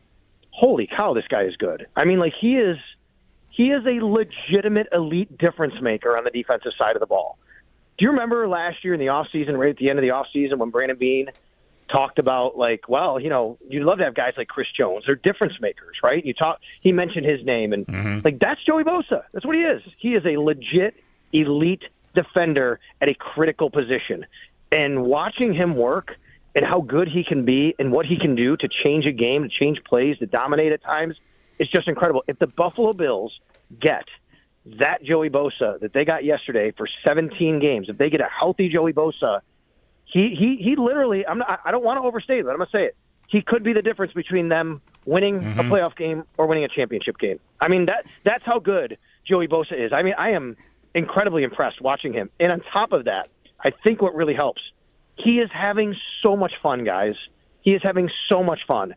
When he had that second strip yesterday, he ran off he was about 10 yards off the sideline, and he just stopped. He wouldn't even go to the sideline. He was just hooting it up and hollering with everybody. They were having a great time with him. Then he went to the sidelines, and he was like showing Marcus West, D-line coach, what he was doing, like replicating a move. He was showing, I think it was Cedric Van Pran-Granger or one of the other O-linemen, like what he was doing. He was having so much fun. And in the locker room, I say to him, I said, I've never seen a 10-year vet have as much fun as you at a game in the fourth quarter making a play like that. And he just looks, and he's so deadpan. And I say this because this is his personality. And he goes, oh, backhanded compliment, you're calling me old, right? I mean, like, because he's just so he's engaging. And by the way, he just turned 30. Like, he's been in the league 10 years. He was 29 just a few months ago. Hear that, Bulldog? 30. Sal Capaccio on the Wester Hotline. Sal, the Bills on offense yesterday. I don't want to say. I want to ask a question about the defense too, but in terms of the offense, it was just coming so easy for Cook and the running game. I mean, yes, you said already what you said about Allen and his lack of production, I mean, which is kind of shocking for him. But, I mean, Cook must have – he was downfield several yards before he was even touched in this game, frequently. And, the offensive line is nothing new. We've been over it, how good and consistent they've been and durable as well. But especially on the right side, I thought yesterday, the Jets were just no match for Torrance and Brown and really the whole unit. And once you get rolling, the game starts going downhill for you. Then it just, I think, gets easier. But really, this was the rare Bills game, I would say, they didn't need Allen to win. Yeah, this was a game where I want to credit coaching a lot because I thought on the defensive side, everything they talked about and preached really came to fruition. They did a great job of turning everything around and having answers and corrections for what happened. And you got to give Bobby Babich a lot of credit for that on the defensive side, and I think Ryan Nielsen as well. On the offensive side, I'm going to say the same thing about Aaron Cromer. Not that they had to correct necessarily, but Aaron Cromer is just really good at his job. And he understands and finds ways to get certain players, and everybody's a little bit different, and Eric Wood has talked about this. Like, it's not one size fit all. It's what works for you. And the Bills have a really, really unique type of running game because they have all these different guys that can do different things and certain athletic attributes and certain sizes. And they really play to that. And I love when I watch James Cook get the ball and run behind those guys, as you're saying, on the right-hand side. They're athletic, and they're big guys, and they're athletic. And that's Spencer Brown and Osiris Torrance. And when James Cook has that cutback, like that cutback run that the Bills are kind of known for with James Cook, like he had on the touchdown. Now, in the touchdown run, somebody has him by the ankle, and he jumps out of it, and he's off balance, and he still keeps his balance, and he takes it to the house, right? And then there's a couple other runs where he has that cutback, and that's where you say, Mike, he doesn't get touched until he's 3-4 yards down the field because of that. But part of the reason for me is, on top of that, I would say I have not seen a running back with that kind of vision since LaShawn McCoy here. And meaning LaShawn was like one of the only guys, like one of the top guys with a vision I've ever seen. Like LaShawn McCoy could see a guy coming out of his ear hole, right? And like it seems like James Cook has that same ability and trait. That is a very, very unique and rare trait for a running back. But when you have it with the balance that a guy like LaShawn had and a guy like James Cook has, that's when you're really dangerous. There was a play in this game where someone else had the kind of vision you're talking about, and that's Allen when Sauce Gardner was bearing down on him. I wonder what, like, we have win probability now in football. I wonder what the sack probability was within 1 second of when Gardner gets to Allen. On one hand, like, he's got a clean look, and you might think anybody in that situation is 50-50 or better to get the sack. On the other, we've seen Allen so many times. He's got such the size advantage there. I mean, the defensive player doesn't want to look bad. He doesn't want to just sort of get to Allen and wrap him up around the waist and just stand there and not let go like I might do. Right? Like I'm trying to, get on SportsCenter here, right? But Allen just senses Gardner, as we've seen him do so many times, that great trait great quarterbacks have, where it really didn't maybe even seem like it was really much of a threat. Yeah, and Gardner, poor Gardner. Allen spins away from him, and the field level replay they showed of that, Gardner is like on all fours sliding away from Allen. Like he's just so dead on the play that he's sliding on all fours away, just looking at him like, nope, I guess not today. Yeah. So on that play, at the very end of that play, I'm standing right there where Josh runs out of bounds. So if you can imagine my vantage point, right? I'm watching Gardner come off the edge right at Allen. I see Josh's back. I see the 17, and I'm thinking the same thing. Like, oh, geez, free rusher, and like I didn't see Josh see him. He totally just felt him. Like he could feel it, as you said, Mike. He sensed it, right? That is something that you can't really teach. It's just it comes from being a quarterback your whole life. It's understanding. You get that sense when people are around you. It's really just kind of uncanny a little bit. And then so he sees that and he spins that way. Now, it's one thing to sense him. It's another thing to kind of spin the right way and not run into him or go forward. And he spins away. Then he runs towards where I am right there, and he's kind of hemmed in. And he just looked at the two guys like, yeah, I'll just step out of bounds now. I got my yardage here, right? Which is kind of interesting. But Josh, it's funny because I'm watching the Cardinals and Panthers on the plane ride back, and the one thing I noticed about Bryce Young, like he has no pocket presence right now, right? Like they had a chance late in the game, and I'm watching Bryce Young. I'm going, dude, throw the ball. What are you doing? Move up here, and he has no pocket presence, and it really does separate a lot of quarterbacks, the elite quarterbacks. Yeah, you have to have a lot of other traits, but that is one trait that a lot of elite quarterbacks have. This was Tua at the end of their loss yesterday. Their last two plays from scrimmage, down 6 with a minute to go. It's 3rd and long. He ends up running out of bounds. And then it's 4th and 11. He gets sacked immediately. That play, that was from his front, if I remember right. But Bosa in this game, I saw Hendrickson get Trevor Lawrence from the blind side. Myles Garrett on Burrow last week. Like, you see the free rusher, especially if it's like the elite sack guys, Parsons or one of these guys, and like you sort of maybe say a prayer for the quarterback as you see who's coming and he doesn't. But when it's Allen or Lamar Jackson or somebody like that, get out. I mean, Allen's sack rate is so low. Interesting, Jordan Love is like the best over the last couple of years for this, but Allen, Jackson, these guys are just the sacks they take are on scrambles where like they get out of the pocket and they end up running out of bounds for like a 2-yard loss or something, but it's a pass play, so that goes down as a sack. Rare as these are for them. Yeah, and then when you get a play like early in the game, Josh feels some pressure. And, one of the things you could say about Josh still is sometimes he bails a little bit too early because he knows he can run a little bit, right? So, okay, I'm feeling it. I'm just going to go. And then you get that 40-yard run. And then you also get the time where he falls down and obviously, busts his nose up. Yeah, how was that for you yesterday? I will say, like, as soon as he starts coming off the field, like, nose. There's nothing poked in the eye, maybe, but there's nothing else. I thought maybe he got a pellet from the field in his eye, is what my first guess was. And he described it. He described it well, Sal. Like I probably should have stayed down, but I mean, I'm bleeding. I got to get help. Yeah, all right, by you guys. That's all right. I'm glad you guys noticed it before I did. I actually thought head injury originally because the way he hit, and when he came up and took his helmet up. Actually, the first thing I thought of was something happened in his helmet. He had to adjust it. You know what I mean? Mm-hmm. So he's on the ground. He runs off the field. You rarely see that. Like, a lot of times you'll see a guy run off with his helmet, and he gets another helmet from you're like, oh, give me my helmet. Something happened to the helmet. I thought it was an equipment issue very quickly, and then he goes and he runs off the sideline. He stays there. I'm like, uh-oh, head injury. I'm thinking head injury right away. Like, did he get groggy? And he's just like, oh, my God, I better get off the field. And he wanted to make sure and didn't know where he was. And then you see they're working on, and from my vantage point up in the press box, which, by the way, the radio booth at the Jets Stadium is behind the Bills bench, whereas normally it's on the visitors. It's on the home side, but the way it works there. So even Brownie and Eric were looking, but it's on their side. It's also on my side, so I can't see the front.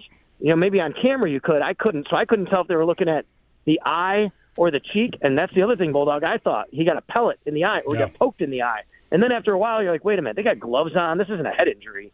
They're looking at the nose. And then I saw them getting a jersey ready. And that's when I knew, okay, he's got to be bleeding from the nose. Yeah, he ran off the field too fast, for him to be concussed, I thought. But we're all guessing in that moment. One more just quick for me. Elijah Moore is mattering.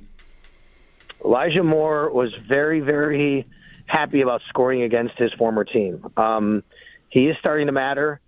He's being used in the way that they envision Curtis Samuel, guys. Let's be honest, right? I mean, that's kind of what they like. Give him some runs, throw the ball to him. And Curtis Samuel has been inactive here. So, right now, Elijah Moore is kind of a guy that's really starting to fit into the offense, and it's not down the field and all these big plays, but he's mattering, as you said, because they're giving it to him in different ways. And look, it doesn't go unnoticed, too. He gets the first jet sweep. First play of the game, gets the jet sweep. Later, they run that same concept. They fake it to him, and they have a nice run. That matters, right? When you can execute it to start, then you show it, and now the team has to think about it. And then later they go back to it. Now the Jets don't know what to think, and he scores the touchdown. And Kincaid did a nice job there. I mean, it's a corner he's blocking, but he just cleared that guy right out of there for him and let Moore just Bulldog, Dalton Kincaid's blocking has been great through 2 weeks. Yep. I mean, it's not every play. They're not asking him to do it, but he's been in on a couple really big plays where he's blocked and done a good job. Forgive me if this is redundant, but I missed the inactives and everything, that window, before the game. Is there any injury with Samuel? He wasn't on the report, right? This is just healthy scratch? Healthy scratch. Okay. So, hey, I mean, right now it's a numbers game, and the Bills are rolling with the guys they have right now, and we'll see if they change anything up on Thursday. As of right now, I would suspect they wouldn't do that. Last thing for you real quick here, Sal. The safeties. We talked so much about the safeties last week. Even in a winning effort, there was not much at all to like. There was a lot, frankly, to dislike about both Rapp and Bishop in different areas. Much better. I mean, it stands to reason they gave up 150 yards or whatever in this game. But Bishop especially, I thought, made some plays yesterday. No doubt. Sean talked about them just a little while ago, and what he said was they had a different look in their eye. He said their week of practice, they were very dialed in, and they had a different look. And you know what I loved about it? We talked about this after the game on Sunday last week against the Ravens. What really, I think, hurt them, too, was the Ravens did a good job of quick snapping, not allowing them to have recognition and communication. That was on point. They saw what they saw as soon as they did it. Bam. Now, look, it's a lesser loud stadium. It's not as loud. So the communication piece can be a little bit easier, but they come out of the huddle, they see it, They recognize it. They communicate. They're in position. That is such a big benefit to a young safety like Cole Bishop, especially when you need the time on task. There's a third safety I want to mention because he plays safety normally is his position, but he doesn't play safety. That is Sam Franklin. Sam Franklin was a difference maker on special teams. I mean, the Bills used to have a Tywan Jones, a Saran Neal, a Tyler Medikevich. They have these guys just for special teams. That was their number one thing, and then they were backups elsewhere. Now they have backups who play special teams, and then they sign this guy. He had 3 tackles on kickoffs, including 2 solo tackles. I mean, like, that is a difference-making type of player in that phase of the game, considering, by the way, that now pretty much 90% of kicks are returned, and you need that. Yeah, that's been true. All right, Sal, welcome back. Tomorrow's a practice day, right? So no days off here this week? No days off. Tomorrow is a practice day. I'm still down here. We're gonna hear from today is Bobby Babich and Joe Brady in a little while here, and then we're gonna be in the locker room and talk to players as well. But we won't be on practice field watching. They're like a walkthrough, but that tomorrow will be a regular practice for everybody. Interesting. Allen said at the press conference yesterday that they wouldn't normally watch the film of a game like this when they play on Thursday coming up. And I'm guessing that would probably be true here because the game went so well. But I didn't realize that. I feel like there's probably always time to watch the film, but he said yesterday that that's not something they would normally do when they have a game coming up on a short week. So, all right. Thank you, Sal. I would just say this. I think a lot of times it's more like positionally too, like if there's things they want to break down, but it's not like the full breadth of it, if that matters. You know what I mean? Yep. All right. Thanks. We'll talk tomorrow. All right, guys, thanks. That's our Sal Capaccio on the Western Hotline. His appearances are always brought to you by New York's only outlet liquor. When you need to stock up, it's the place to buy a case. What's your outlet? Okay, so an easy day, relatively speaking, an easy day for the Bills yesterday, 30-10. Kansas City loses. We'll be looking at the big picture a lot here like we always do, as the Bills have, even when they already were before this season started, become just a massive division favorite. Another division game Thursday night with Miami in town. 803-0550 for us, Mike Schopp and the Bulldog. This is WGR.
You're talking about, and that's Allen when Sauce Gardner was bearing down on him. I wonder what, like, we have win probability now in football. I wonder what the sack probability was within 1 second of when Gardner gets to Allen. On one hand, like, he's got a clean look, and you might think anybody in that situation is 50-50 or better to get the sack. On the other, we've seen Allen so many times. He's got such the size advantage there. I mean, the defensive player doesn't want to look bad. He doesn't want to just sort of get to Allen and wrap him up around the waist and just stand there and not let go like I might do. Right? Like I'm trying to, get on SportsCenter here, right? But Allen just senses Gardner, as we've seen him do so many times, that great trait great quarterbacks have, where it really didn't maybe even seem like it was really much of a threat. Yeah, and Gardner, poor Gardner.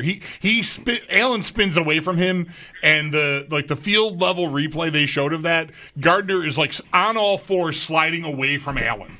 Like, he's just so dead on the play that he's sliding on all fours away, just looking at him like, nope, I guess not today.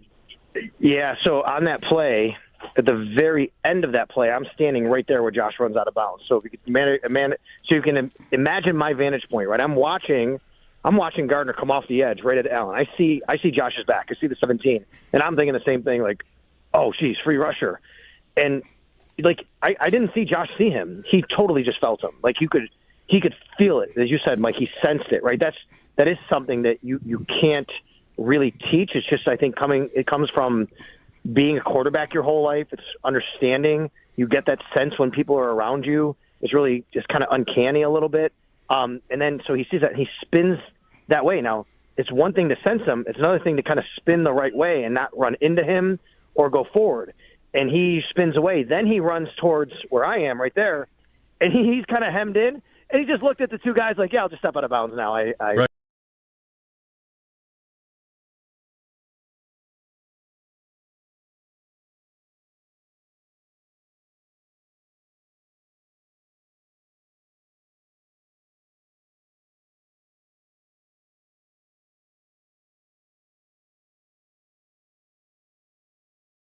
The offensive line is nothing new. We've been over it, how good and consistent they've been and durable as well. But especially on the right side, I thought yesterday, the Jets were just no match for Torrance and Brown and really the whole unit. And once you get rolling, the game starts going downhill for you.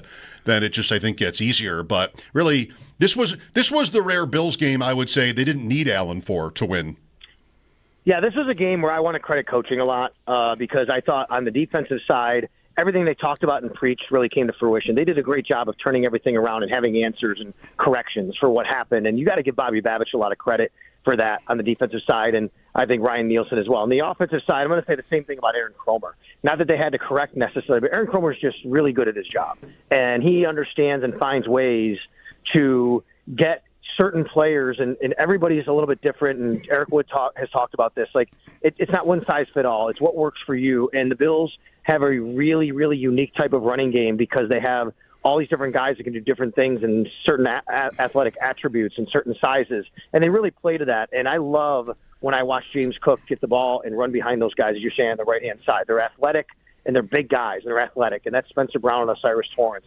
And when James Cook has that cutback, like that cutback run that the Bills are kind of known for with James Cook, like he had on the touchdown. Now, in the touchdown run, somebody has him by the ankle, and he jumps out of it, and he's off balance, and he still keeps his balance, and he takes it to the house, right? And then there's a couple other runs where he has that cutback, and that's where you say, Mike, he doesn't get touched until he's 3-4 yards down the field because of that. But part of the reason for me is, on top of that, I would say I have not seen a running back with that kind of vision since LaShawn McCoy here. And meaning LaShawn was like one of the only guys, like one of the top guys with a vision I've ever seen. Like LaShawn McCoy could see a guy coming out of his ear hole, right? And like it seems like James Cook has that same ability and trait. That is a very, very unique and rare trait for a running back. But when you have it with the balance that a guy like LaShawn had and a guy like James Cook has, that's when you're really dangerous.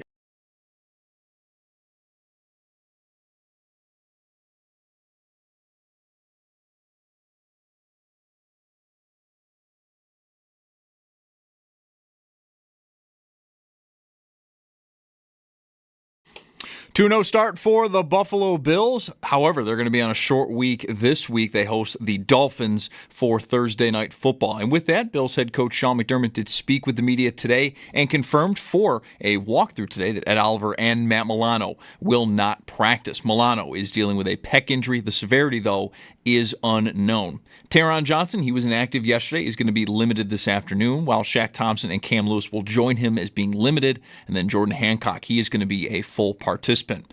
The Barnes Firm Injury Report is brought to you by the Barnes Firm. Injured for help, call 1-800-8-million. Sticking with the theme of today, plenty of injuries around the NFL, the biggest being for the Bengals. Quarterback Joe Burrow is going to miss at least the next 3 months as he has surgery on his toe. The Bills will host Cincinnati Week 14, and the Bengals, their next game is against the Minnesota Vikings. And for Minnesota, they've got some of the injuries of their own. Quarterback J.J. McCarthy appears to have suffered a high ankle sprain, while running back Aaron Jones is dealing with a hamstring injury. McCarthy expected to miss 2 to 4 weeks. Jones expected to at least miss this week.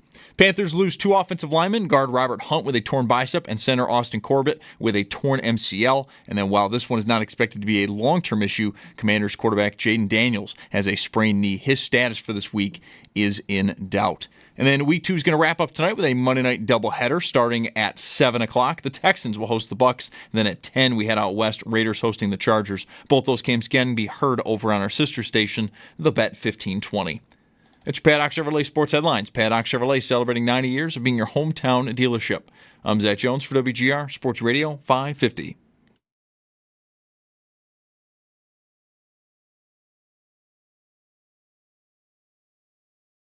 I'd need to do a better job supervising all of the orchestration within our multiple personnel groups. So to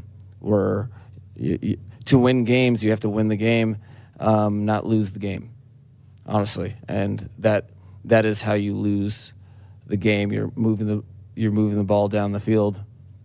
You're 1st and 10, and then you find yourself at 2nd and 20. That was critical. Mike McDaniel does not sound like he's exactly teeming with confidence. No. The Miami coach. The Dolphins are here this week. I think there are times when, we out here are often calling for coaching changes. We get restless. It's easy to do it. We don't have to pay the money on the contract. That's how we are as fans, all the time. Sean McDermott has had to listen to that, and who's ever been more successful as the Bills coach, So we're often just like pining for somebody else, just whatever. And a lot of those times it really just doesn't seem right that you have to be careful what you wish for with that kind of stuff. And then you end up being the Sabres almost, where you're just churning coaches and you end up developing a reputation for instability, if not incompetence. It has to not sound like that no matter what, though. Like, it can't. Jason Garrett did this last week. You like Jason Garrett, and I listened to that after Miami lost in Week 1 to Indianapolis, and McDaniel just sounded forlorn and almost lost for answers. Yeah.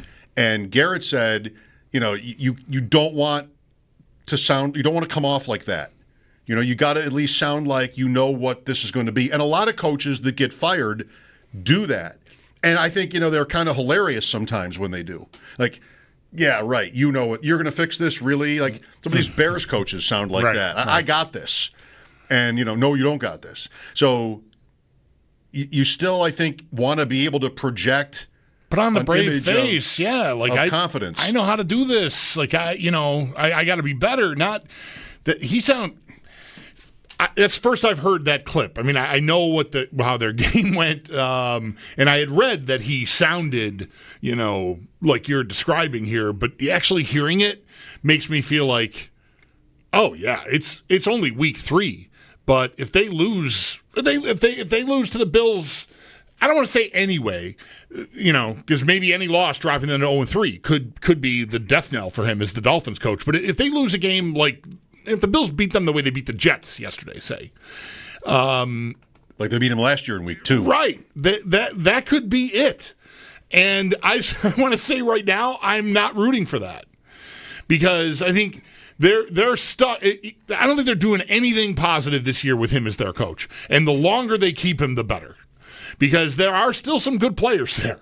And if they can kind of get out of their own way, they might actually, still be able to salvage something. I think I'd rather they keep spiraling.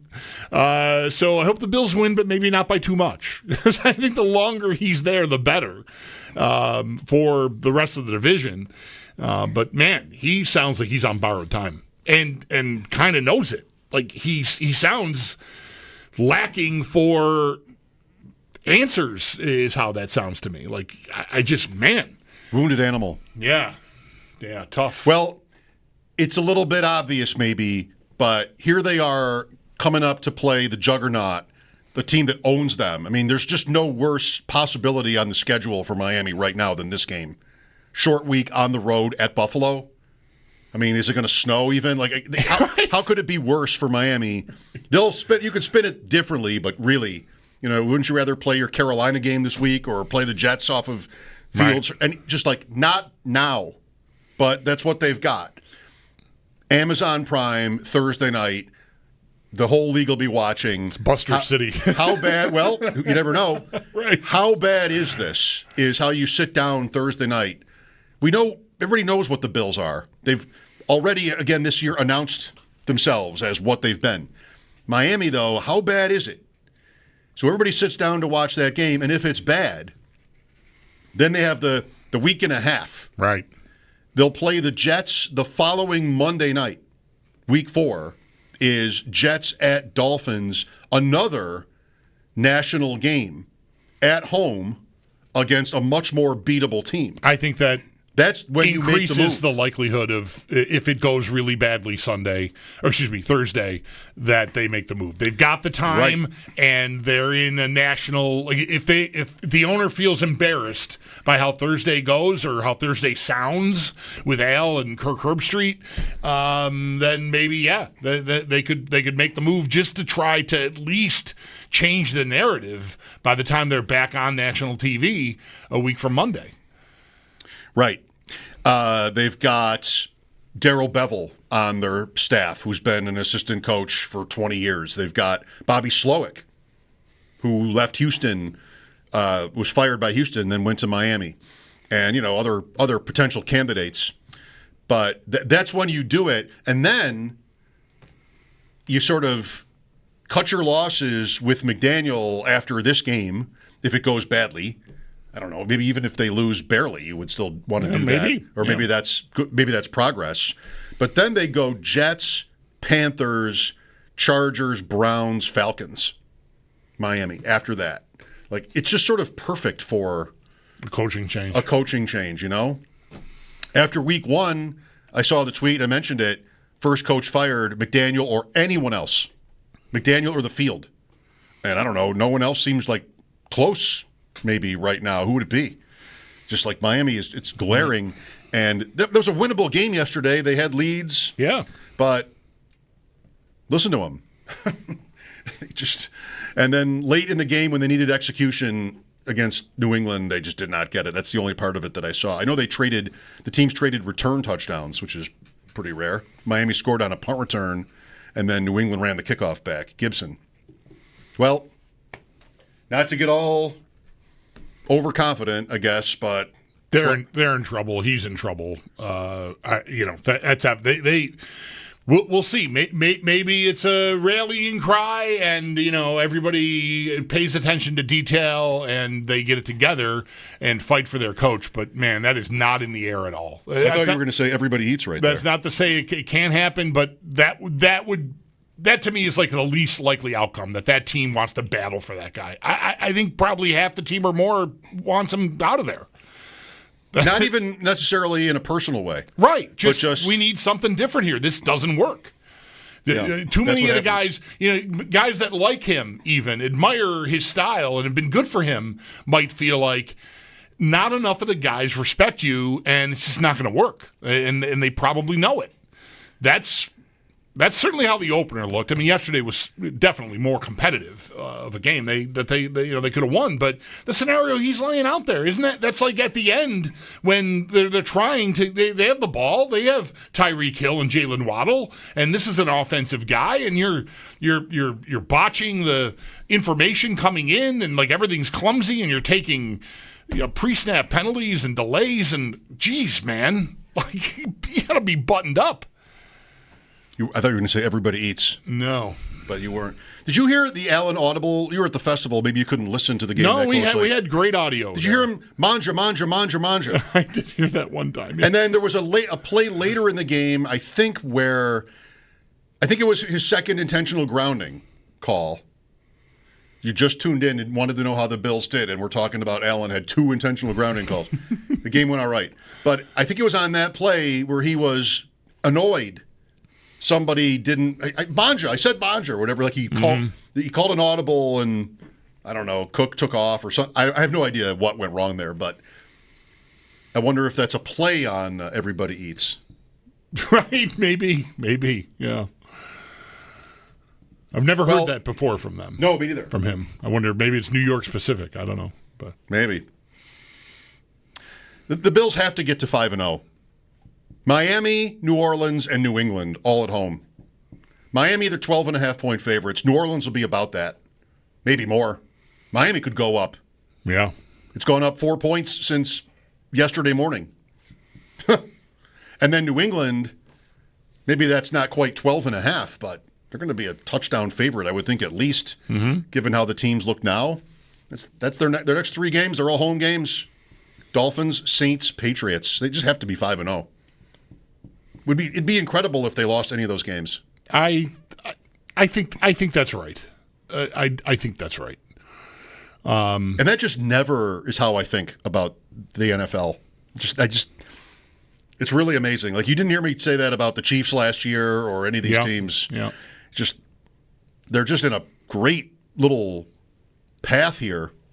Then week 6 is at Atlanta on a Monday night, who you probably watched for the first time in years last night if you got home early enough. I did. Did you see Bijan Robinson? Isn't he good? I saw a good amount of that game. Isn't he good? Sure. Yeah.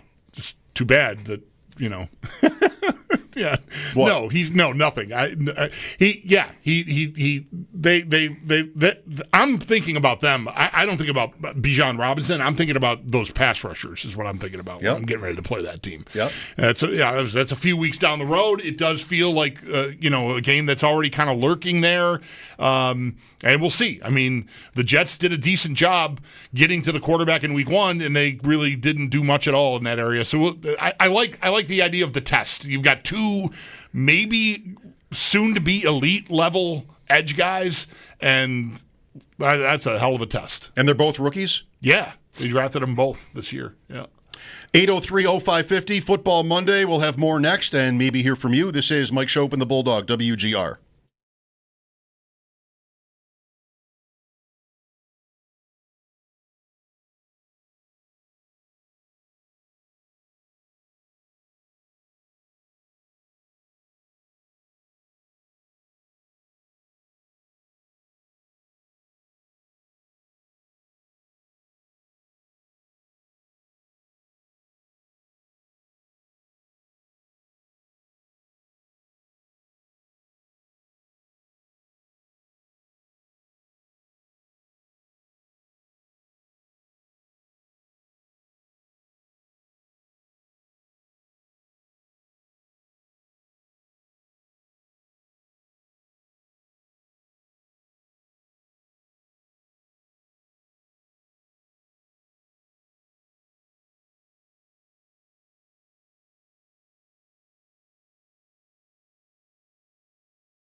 He literally, I don't want to overstate it, but I'm going to say it.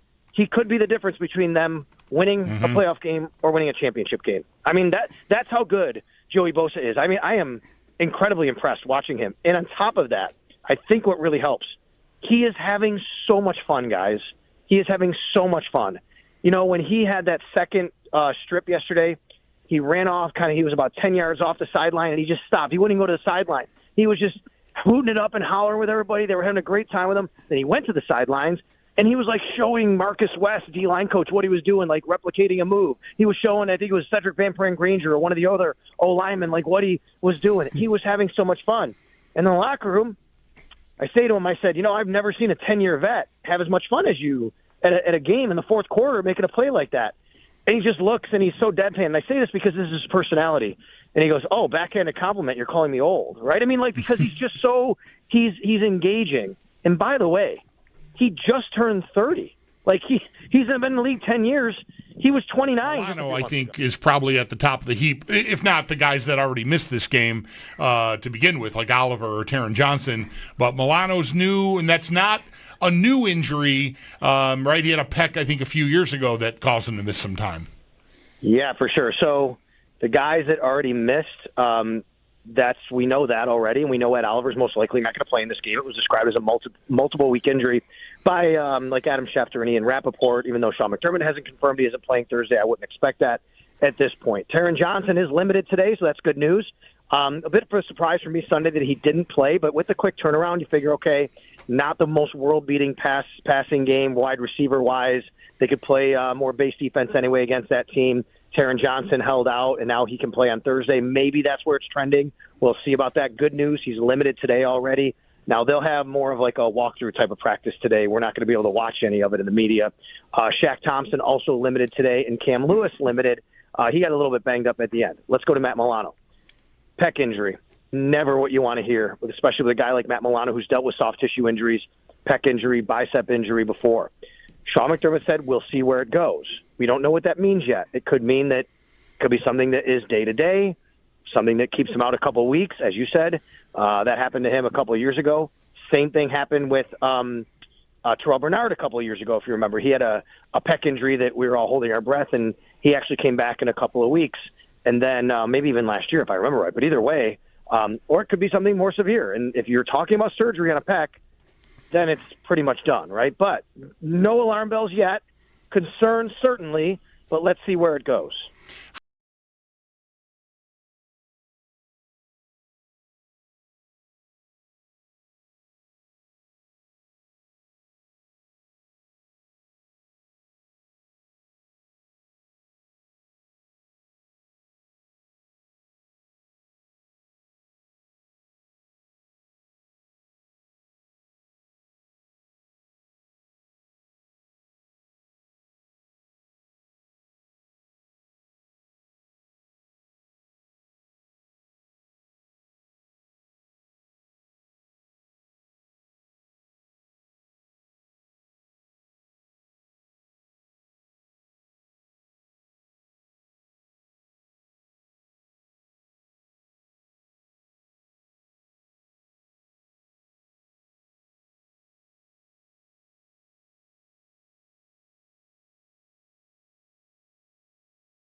Mike Schopp and the Bulldog here. Football Monday on WGR. Let's go to Eddie here. Hi, Eddie.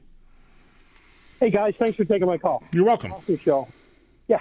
There wasn't a lot, as both of you have mentioned, about the game that we really could go into too much detail on. But there were a couple funny and strange events. I thought it was odd that those two, intentional groundings, yeah, I know they don't always call it, but I don't see Josh actually do it like that, obviously. And the worst thing that I saw was, hey, man, I know you're a tough dude. I really do. Please don't stiff arm anyone's face mask with your throwing hand, like ever, never. Just no, don't do it. And I know the Chiefs are... Sorry, what did you say? What do you want no one to do? We couldn't understand you. Oh, please do not stiff arm anyone for any reason in the face mask with your right hand. Oh, Alan, okay. Gotcha. Okay. No matter what, ever. Just no, don't care. Yeah. Don't do it. That finger's going to get caught. No. So that drove me crazy. And we know the Chiefs are officially in trouble. Why? Because I know who Mahomes is, and he's one of the greatest quarterbacks I've ever seen play. And I know where his talent lies. And it's finesse, it's root power, it's his ability to know what's going on and at a super high speed and know who he's throwing to. It's not to try to be Josh Allen. That's what I saw yesterday. Well, they just don't have they don't have the speed. Like it was a tough game. I admired the Chiefs yesterday for battling like that. And if not for the Kelce drop in the end zone, I think they win.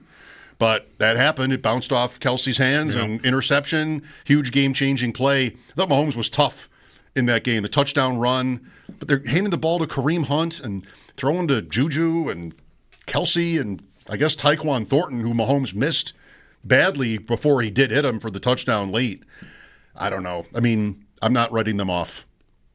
They just don't have their two best offensive I am definitely weapons. not writing them off. They're losing games very close that really, this is the kind of games that they won last year, and it started with 2 of them in a row. And it's nice to have a 2-game lead on them, but I would expect the game against them will still matter. Maybe it'll even be a game for the Chiefs where they can pull into a tie or something. I would not write them off this early.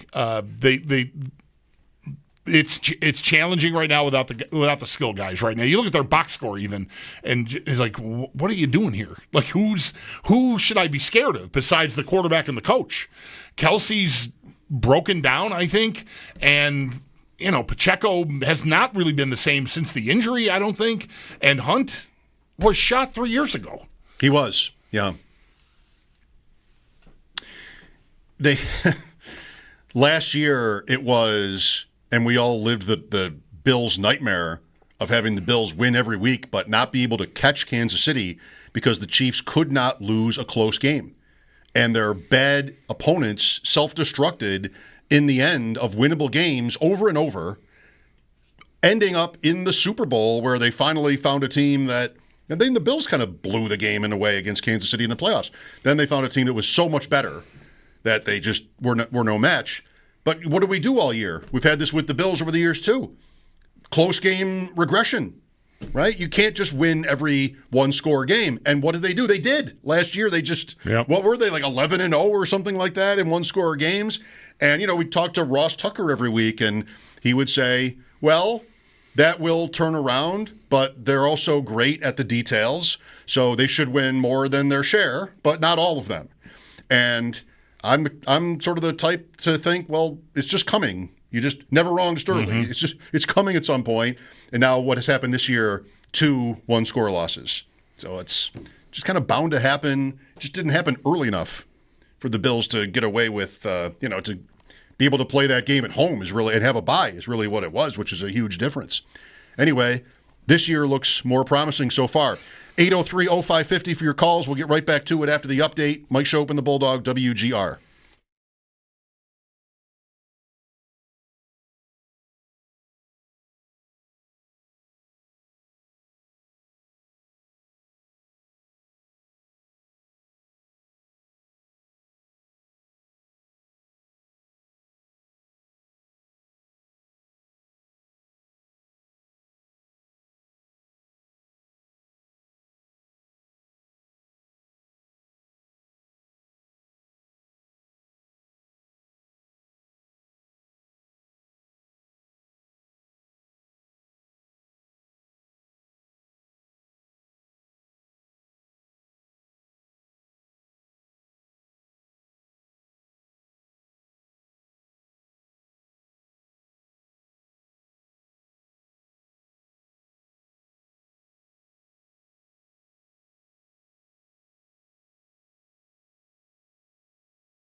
It's a 2-0 start to the season for the Buffalo Bills, and next up, it's a short week. They're going to host the Miami Dolphins for Thursday Night Football. With that, head coach Sean McDermott did speak with the media today and confirmed a number of injuries. Ed Oliver and Matt Milano not practicing today. Milano is dealing with a pec injury, the severity of which is still unknown. Taron Johnson, who was inactive yesterday, is going to be limited this afternoon in a walkthrough. Shaq Thompson and Cam Lewis also are going to be limited, while Jordan Hancock is going to be a full participant. And the Barnes Firm Injury Report, it is brought to you by the Barnes Firm. Injured for help, call 1-800-8-MILLION. Sticking with the theme, though, of today, plenty of injuries around the NFL. The biggest one being Bengals quarterback Joe Burrow. He's going to miss at least the next 3 months as he has surgery on his toe. The Bills do host Cincinnati Week 14. But the Bengals' next game, it is against Minnesota and the Vikings. They are hit with a number of injuries of their own. Quarterback J.J. McCarthy with a high ankle and running back Aaron Jones with a hamstring. McCarthy expected to be out 2 to 4 weeks.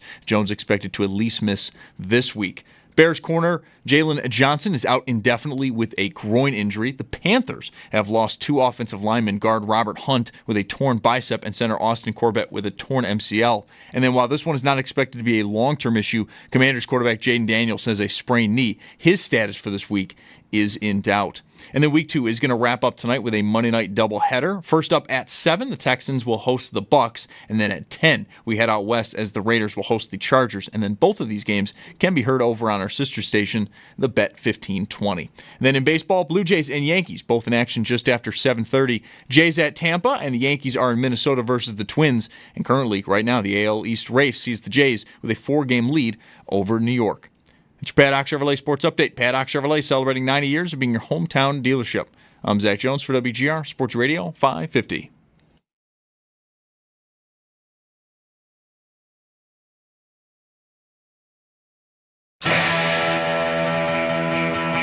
It's Mike Schopp and the Bulldog. Rolling to his left is Fields, has time, pressure coming from Epinesa, now going to tuck it and run, and he's decked from behind, ball is out, and the Bills have the football for the second straight week. Joey Bosa forces a fumble, and this time the Bills are all over it. And the defense did some really good things. It was good to see them really disciplined, playing hard, playing a relentless style of defense, taking the ball away, and being able to close the game out. Fields under center, fakes the handoff, going with an end around, and the Bills have it sniffed out. Christian Benford dives deep into the backfield and drops him. Fields back to pass, and he's sacked. Joey Bosa forces another fumble.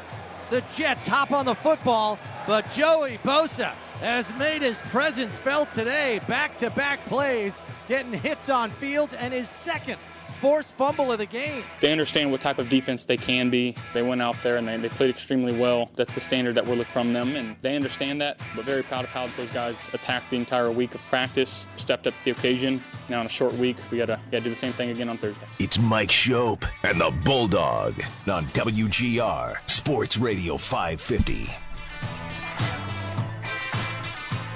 Let's get back into the conversation with a caller on Bosa, who's one of the football doesn't have 3 stars, Bulldog. No. But maybe he would have gotten one. I think if football had 3 stars. I think so, yeah. Here's David with us. Hi, David.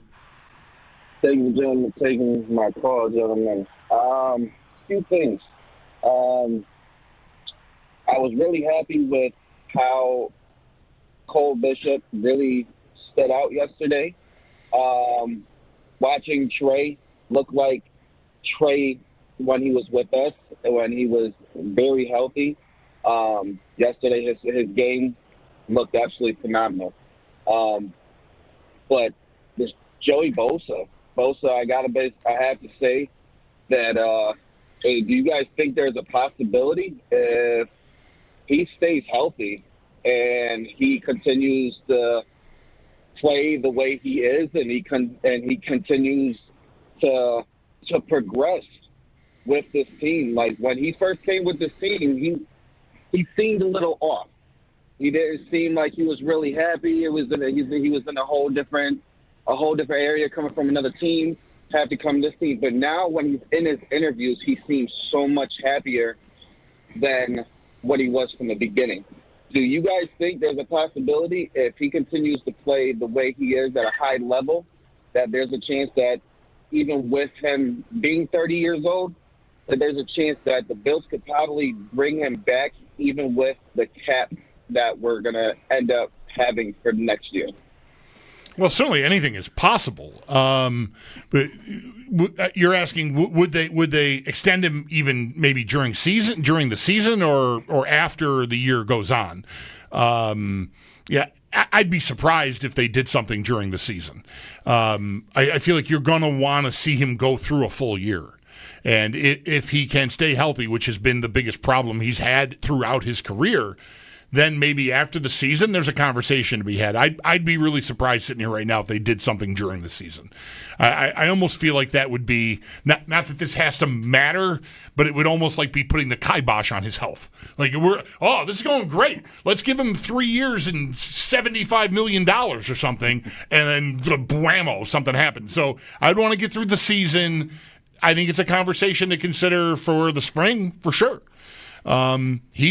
He looks fantastic to me. He does not look like slow or like hampered in any way. Maybe he's as healthy as he's ever been, and that's why. But he's been something the Bills have not had on the edge. They've had nice players there, really. He looks better to me than Von Miller when Von Miller was healthy. And Miller, that was going great, I think. 8 sacks or something before he got hurt in that Detroit game a few years ago. I'm really excited about the potential, but every time I say it, I just kind of think like, please just stay on the field, or maybe don't stay on the field. Rest, right? Just like, we've seen what you can do. Let's make sure we pace ourselves as best we can. I just think he's been fantastic. If they're going to be favored by 2 touchdowns for the next 2 games, if not 3, I don't know. Be weird, right? They're not going to take him out, but that was the first thought I had when they signed him. Right? Can we just? It's very similar to Von Miller. It's not that it's the same in every way, but that was about a championship, and it didn't come. And who knows what would have happened? But he was, like you said, he was showing to be somebody who could make that play that had eluded the Bills in previous playoff losses, and then he went down. And that was pretty much it. It never came. No. So was it worth it? You could debate that. You always thought, I always thought, I think maybe everybody should have, that eventually that the numbers are going to be terrible on that. Oh, yeah. But that's what you have to do to get him. The minute they signed him to a 6-year deal, it was like, okay, 3 years are probably going to be really regrettable. How early can you get out from under it? And it ended even before that, because he was never the same after he got hurt. And this is different. Like, Bosa is on basically a 1-year contract, right, or void years. He's got all kinds of bonuses too. So sitting him is not really a serious idea. It might be a good idea, but it's not a serious idea. For him, I don't think he would think it was a serious idea. Right. Like what? Right. But he's got per game bonuses from Spot Track. He's got playing time incentives, sacks. He doesn't have one for forced fumbles. He's got 3 forced fumbles in 2 weeks. I don't see one of those, but they should have gotten more creative with that. 10 sacks is of $1.5 million. 65% of playing time is $1 million. He's not tracking quite. Well, it's close, actually, 62. So where he's tracking now comes in at what he would earn money for how much he's playing for the Bills. Yeah, no way, David. I mean, for me, no way am I even thinking about that. This is all about January. 100% of this move is because, I mean, I know the Bills would never put it this way. They were probably already going to the playoffs, right? I mean, teams, people in the room don't want to take it for granted, but everybody else thought this team was already going to the playoffs, and they still would be if they didn't have Joey Bosa here. That would not be different. It's about what you get from him in those bigger games, and against Baltimore, you got a little bit, but you also had him tackling Derrick Henry when Lamar had the ball. I mean, it wasn't perfectly smooth. It wasn't perfect. It all just has to wait. I'm not signing anybody. Bean did all that. With Cook, Benford, Bernard, Cook, he got his guys signed so that that kind of drama doesn't linger through the season, and there's no, I mean, who else on the team is even worth talking about in this way? Right. And Bosa is a fills a hole, a missing piece on a team that is going for a championship. Let's see if they get there and what he means to it. And then, even though his price will have gone up, sure, but I don't need to rush that. I mean, why do you end up with a player like him on a one-year deal? It's because he can't stay healthy. He can't stay on the field. No one wants to trust it. It stands to reason. As much as he might have said and liked the idea of going to a contender, if somebody out there had a bigger package available for him, I would think he would have taken it. Within reason. There's a reasonably contending team that wants to give him, double or triple years and therefore money guaranteed, what the Bills did, then maybe he would have done it. But he didn't. He's here for that reason, at least in part, on that kind of contract. I don't start thinking about undoing that 2 games in. It's just really early. And I don't know that the caller was necessarily suggesting they do something sooner rather than later. Is it a consideration down the road after the season? Sure. Just like anything would be. If the guy fits and he has his first healthy season in a while and meets some of those incentive thresholds, he'll have big options, I would think, because teams are always looking for guys at a premium position like that. So, there's a lot that will go into it from his end too. But to me, it's been a very successful signing so far, but it's so early. Even in the Baltimore game, yes, he was out of position a few times, but what did I get him for? I got him to disrupt. And he did that in the Baltimore game, even though there were a couple of, maybe regrettable, almost embarrassing moments. He was disruptive. And again, 2 games in, 3 forced fumbles. He's in the backfield. He was beating guys who did a great job last weekend against TJ Watt. I don't know that that's all you need to say, but it's off to a great start. The early forced fumble on Fields yesterday might have been pretty big. You watched the game, and the Jets never really gave you any reason to think they were dangerous. But the game is 7-0, and they're trying to get rolling, and there's Fields cutting inside on a scramble, and Bosa just punches the ball out.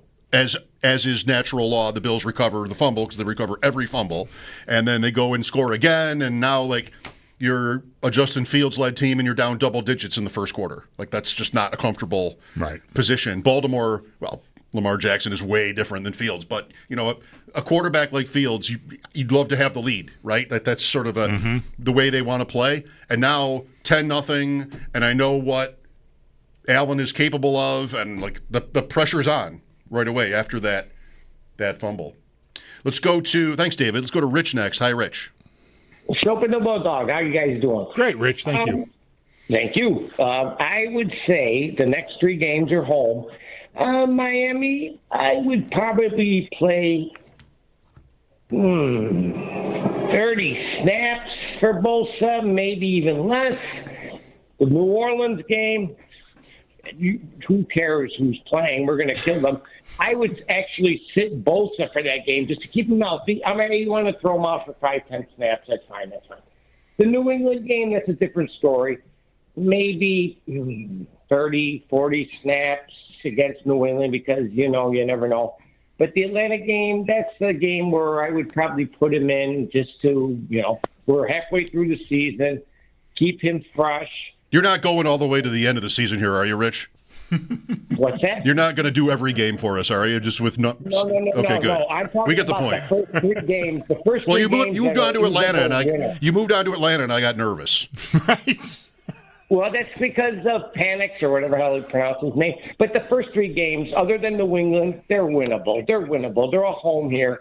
Just get them in. Just keep them, lukewarm. Just, but don't overuse them. Well, they probably won't, and they haven't so far. Overuse is really not what we're looking at here. And yesterday they had such an easy day. They could have the perfect, result in being able to rest guys and short week and everything like that. But yeah, we just had this conversation. I mentioned his contract. I think it might be a good idea. I'll say the very same thing. I don't know if you heard it. I think it might be a good idea but I don't think it's a serious idea for Bosa to not play. I doubt that that's something either he or the team is considering. There's money on the line for the player. Right. I mean, the team might even agree with Rich. It might want to, but I just don't think it would go over well. Right. Michael next. Hi, Michael. Hi, guys. I just wondered if you noticed something I saw was it seemed like there was some blitz packages that you never see the Bills run. I mean, I was watching the Kansas City game, and Spagnuolo, he sent 9 on one play, and Hurts tried to hit A.J. Brown. But not only were the Bills, I don't know if it's this new coach they brought in, but, corner blitzes and like 7, 8 guys coming. Yeah. The Bills typically don't do that. They play for some pressure, to help to get the – but I also took note of the fact that they were doing it a ton when it was 17-3, 20-3, 23-3. They were coming, and I just wondered if you guys thought that might be a little bit of a commercial for Miami because it's a short week, and now they're going to be like, oh, my God, look at these guys sending the dog. I thought it was that they were so sure of themselves in what they were facing that they felt like they could – I thought they were toying with the Jets, Okay. And I mean – that's fine. You can maybe do too much of that in theory, but I think that's fine. The Bills never once looked like they were any bit worried about what was going to happen to them on defense, right. which is interesting given what last week looked like. I mean, that we probably all would have taken a lesser performance from that defense yesterday than what we got. And still chalked it up as progress. Right. But yeah, and what you're talking about, Michael, is how that manifested some. I think you're right. I mean, they're bringing Trey White and then Bishop, and Fields threw for 27 yards. They acted like they were not worried about him in the slightest. Keep your gaps under control so he doesn't fly by you like we had happen with Jackson, and I think the rest will take care of itself. That's how they, by the play calling, to me, that's how they looked like what they were thinking. So. Right. You see it the same way. Yeah, well, and I also think that when Hoist, or however we said that guy, I mean, I'm hoping they give him 55 so I can just call him Jokic. When he comes back, they might have some decisions to make, vis-a-vis a guy like Solomon or a guy like Epinesa. I mean, I like Epinesa, but I don't know and maybe the advanced statistics show differently, but I don't know if he's doing enough that, getting enough pressures and getting those quarterback traps. But I could be wet. I could be wrong. 2 things. One is he does wear 55. Right. So that you got that going for you, Michael. And 2, what about Tyler Bass for this? Yeah. Well, I don't know, unless they just put him on season-long IR and they stick with Prater. They could. They could leave him there. Yeah, he's already there. They don't have to recall him. They can, but they don't have to. Okay, so we get the whole season to call him back if we need him? I think so. I mean, there's certainly a way to work it, to get him when you want him. Yeah, I'm not sure how the window opens after 4 weeks. I don't know if you don't use it, then another phase, you enter another phase and you lose that window to bring him back. I'm not sure about that. Sal will probably be able to fill us in on that because that will come up. Prater has made everything so far. If it's this week, what are you doing? I'm not touching it. Me neither. If it's this week. I mean, the guy's going to have to miss 1 kick, and the kickoffs, too. Right. The kickoffs have been, at the 3-yard line. Right. In the bucket. Right in that little bucket there in the corner. There should be a bucket on the field now, so just sort of like this is what the kicker is aiming at. Yeah, I mean, if it's this week, I'm not changing anything. And it's not. It's not until week 5 for Bass at the earliest. All right. Yeah, Hoyt is going to wear 55 whenever he comes back. Here's Colin next. Hi, Colin. Hi, guys. Fan of the show. Thank you for all that you do. I'd like to get your opinions on something that happened at the end of the Texas A&M Notre Dame game, if you had a chance to watch. Yes. Marcus Freeman called a timeout on the final. Well, Texas A&M has one last play to score a touchdown with, I believe, 19 seconds left on the clock. And it seems like, it's chaos happening. Both offense and defenses are tired. Texas A&M needs to get a play in, but Marcus Freeman decides to call a timeout to make sure he can prepare his defense. And I immediately thought of Coach McDermott and, how he has called timeouts like that in the past. And then lo and behold, Texas A&M ends up scoring the touchdown. I just wanted to get your guys' opinion on Marcus Freeman's decision, if you thought it was a good one, if it's something that is fine to do, or if you would have just let the game kind of transpire, seeing that Texas A&M they were driving the ball, but they seemed to be a bit out of sorts just from what I was watching. Looked that way to me too. I think you always have to say there could be something we don't know, and that could come out at the press conference or something, but I don't know if it would be. I think if they had 10 men on the field or something, NBC would have pointed that out, but somebody's limping, just to put some disclaimer on it. Otherwise, I hate it, because I think you're right on point with what that does. Like, you're giving, and that has happened here, and by the way, he did, for some reason, curiously, McDermott called a timeout late yesterday. Half, even in the fourth quarter. Oh, okay. 30-3 called a timeout on that, and the Jets, I think they did score after that. But yeah, I don't know. Coaches are coaches. They have some reason for doing that, but I think it helped A&M. They win the game 41-40. Here I was all excited. I know, right? I said the same thing to my wife. We were watching that. Yeah. I just watched the first 41-40 game in NFL history. Then not even a week goes by before those teams think it's cool. Yeah. And they have to do it. I think what hurt Notre Dame the most is the fact that their rusher coming free up the middle got actually tackled with 2 arms. And that went uncalled, and they got the touchdown, and thank you for coming. I mean, oh, my God. Todd Blackledge said something like, well, they might have gotten away with one there. Yeah. I mean, literally tackled the guy like he was a ball carrier. Diplomat. Like, it was great form. It was a great form for a tackle. Unfortunately, it was a lineman tackling another defensive lineman. You got to do it. That was tough, yeah. Then they call it, then you get another chance at least if they – well, you have to make the completion first. But Notre Dame botched a snap to lose. They got the touchdown to go up 6, and they missed the point, and they lose by 1. You don't really have to be that committed to 41-40 to sort of give up a point on purpose. Right. Actually, if they get 41 and A&M scores to make it 41-40 Notre Dame, maybe they go for 2 and miss, and there you still have your 41-40. Maybe. Yeah. Now I'm just obsessed with 41-40. Okay. Good question. 803-0550. It is Football Monday. We did not have Eric Wood today. He was unavailable. We'll talk to Eric next. Well, on Thursday. Roundtable, we'll have roundtable and pregame responsibilities. And then he'll also join us on Friday afternoon to recap the Dolphin game.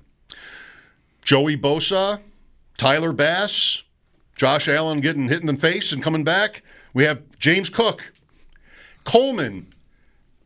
It wasn't a game where, anybody really...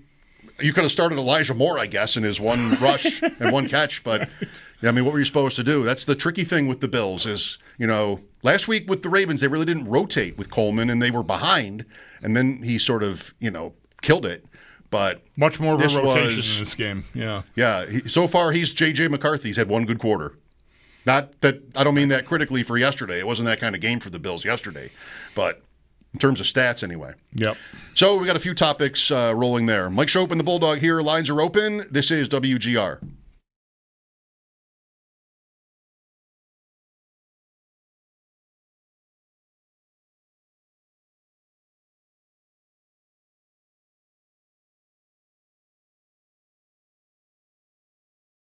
Folks, Bulldog here for Excel.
It's a 2-0 start for the Buffalo Bills, and next up, it's a short week. They're going to host the Miami Dolphins for Thursday Night Football. And with that, today is a practice day, albeit a walkthrough, and the official injury report is out. No changes from what head coach Sean McDermott confirmed earlier today with the media.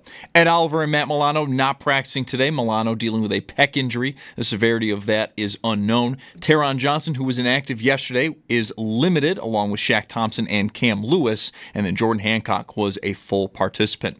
The Barnes Firm Injury Report is brought to you by the Barnes Firm. Injured for help? Call 1-800-8-MILLION. The theme, though, of today has been injuries. The big one being Bengals quarterback Joe Burrow. He's going to miss at least the next 3 months as he has surgery on his toe. The Bills do host Cincinnati this year, Week 14. Bengals' next game, though, is against Minnesota. The Vikings have a number of injuries of their own. Quarterback J.J. McCarthy with a high ankle, running back Aaron Jones a hamstring. McCarthy expected out 2 to 4 weeks. Jones expected to miss this next week. The Panthers lose 2 offensive linemen, guard Robert Hunt, a torn bicep, and center Austin Corbett with a torn MCL. And then while this one is not expected to be a long-term issue, Commanders quarterback Jaden Daniels, a sprained knee. His status for this week is in doubt. And then Week 2 is going to wrap up with a Monday night doubleheader starting at 7 o'clock. The Texans do host the Bucs. Then at 10, we head out west, Raiders hosting the Chargers. Both those games can be heard on our sister station, The Bet 1520. That's your Paddock Chevrolet Sports Headlines. Paddock Chevrolet celebrating 90 years of being your hometown dealership. I'm Zach Jones for WGR Sports Radio 550.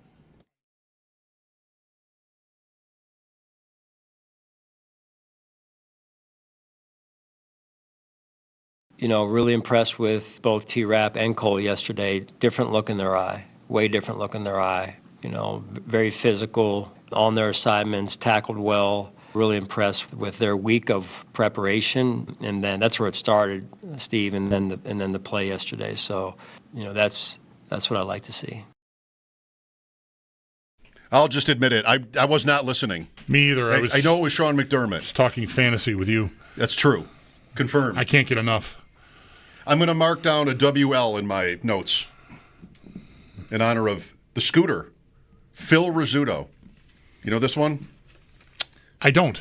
Did you like Phil Rizzuto? Has the show ever sounded older? Sure. Did you like Phil Rizzuto as a broadcaster? Yes. Because he would say funny things, like unintentionally funny. Yeah. He was known for, when he wasn't paying attention to the game, he'd write WW on his scorebook. Wasn't watching. He would literally write WW. I don't know. I wasn't watching. So that's I don't know WL for you. Wasn't listening. Wasn't listening. Gotcha. Right. 533. Was not listening. Right. Nothing personal, Sean. Hearing and listening are not the same thing. I heard McDermott saying words. Problem is I missed the beginning, so I didn't know really what he was talking about, and thus I only heard the words and didn't really listen to the words because I just wasn't able to comprehend who he was talking about. We were talking fantasy. And we were. You're frustrated by the lack of work Travion Henderson is getting from the Patriots, and you should be. I'm frustrated by my entire team. It's just nothing's happening. Marvin Harrison Jr., 4 points. Thanks for coming. Brian Thomas Jr. is one of your guys, and that does not look good. No. Did you watch him yesterday? I saw the highlight of the pass over the middle where he just waved one hand at it. And, the quarterback has some responsibility there. He was leading him into 2 defenders who were bearing down on him, and a better effort at that ball is going to get him hit probably by 2 guys, maybe high and low. So, protect yourself. Don't throw hospital balls to your receivers, but the look ends up being mostly, all that said, it's a terrible look for the receiver. To give that little of an effort on that ball is just like, this isn't as important to me as it should be, is what that looks like. That looks like I don't want my kidneys to hurt. So I'm just I'm going to wave at it, and okay, whatever. That's only one play, so I didn't. It was his whole day. I did not see a lot. He had a huge drop on 4th down late. The proverbial dog has maybe escaped from Brian Thomas Jr. I don't know. We talked to Evan Silva. Was that Friday? Yep. And I asked him about Mac Jones playing in San Francisco instead of Purdy, because Purdy is hurt. And, I think he was generally positive about Mac Jones. Like he said you could start the Niners guys on your team. And that was correct. I mean, Jones was good in their game. Numbers, at least, were really good. And he said, remember, he's the guy who unlocked Brian Thomas Jr. last year in Jacksonville. It wasn't Lawrence. It was Mac Jones. And so, like, oh, that felt good. But that just sort of put it back in my head that connection really wasn't great. And now I've got Brian Thomas Jr., where, like, almost every play where he's getting the ball, it looks bad. Like, body language is bad. Mm-hmm. Just sort of, I'd be worried. I don't know why. Like, second year, he had a huge rookie year, but now I'm already like wondering. And I'm watching Bet Sweats this morning, and Sam and Joe were talking about that game. I didn't see that game, and Sam said, "I don't know. This is probably irresponsible of me, like, because maybe I'm just sharing a rumor." But it's what Sam said on his show, like that there were some people are thinking that Trevor Lawrence might just want to retire and open a church in Indiana or something like that. That he's and somebody said something that it was Sam, and then Sam said it, so I'm saying it. Wow. Like, I don't know. All right. Because Lawrence is just not. It's just not happening. Yeah, and the thing that got me, I had a month-long torrid romance with the idea of the Jaguars taking a step this year that started after I got over how odd the coach came off at his introductory news conference, and he started talking about the nuts and bolts of his team and how the offense is going to flow through Brian Thomas Jr. Like, this is our guy. Right. We're going to feature him, and that is, I'd be an idiot not to do that, is basically how Liam Cohen sounded, getting in the door there in Jacksonville, and that is off to a terrible start. Right.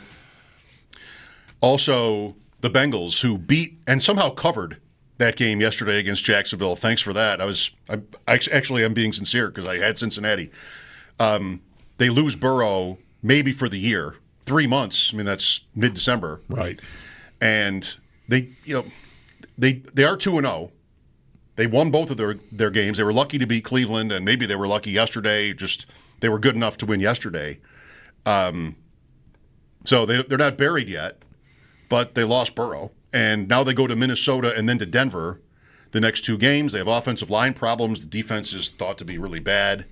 I don't know what that's going to be for the Bengals. If the thinking was this, and if it's correct, that, I would even say if their defense can be like middle of the pack, that offense is good enough, they'll be a threat. They'll be an 11 or 12 win, challenge Baltimore for the division, maybe even team. Without Burrow, however well you can see your way clear to Browning, wasn't terrible. He was good yesterday even. They won the game, and he had a winning record when he had to play extensively a couple of years ago. But come on. If you're talking about one of the very best quarterbacks in the sport, and he's out for, until Christmas or something, you're probably cooked. Maybe they can hang around as a wild card and he gets back and they finish strong and then get in and look out. Maybe that's the best. To me, that's the high end with Cincinnati, is they can be get to 9 wins or so, 8 wins maybe. Burrow comes back to play the last 4, and they're the team you don't want to play in the playoffs because he's back and it's hot. That's the ceiling right now for them. 7 seed. That's not nothing, but it's just like last year, right? They were battling for the 7 seed. We spent time with that. I don't want any part of the Bengals. Get them out of the tournament. You think you'd still say that? Maybe. I think I would, yeah. Yeah. They do meet.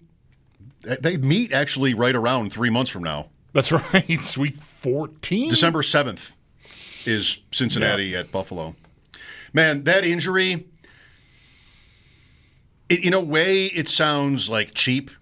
To imagine 3 months from turf toe, but I bet that kills. Like, he has a grade 3 turf toe injury. So I read on this today. Like, your toe is sort of stuck on the ground and your foot lifts up. Like, your heel lifts up, stretching out and tearing the ligaments in your big toe. Turns out, I think it has to be the big toe for this one.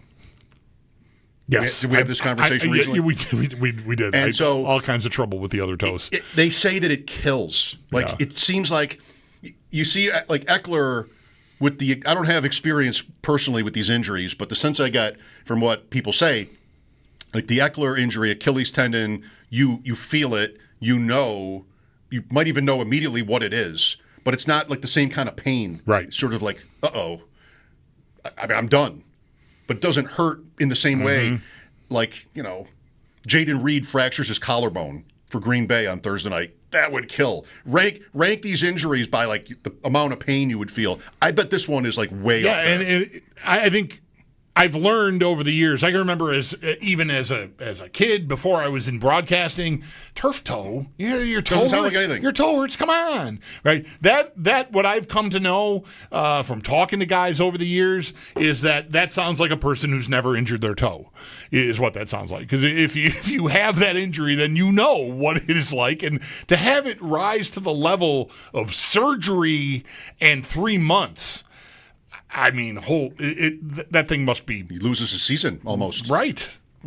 He's had stuff. Burrow. Yes, he has. The calf injury that cost him the start of the season. The wrist injury was like a weird injury too, like that. It's described similarly to this. Not that it's the same sort of injury, but like just the freakish nature of it and it being as severe as it is similar, I think, is what I read today. Like, man.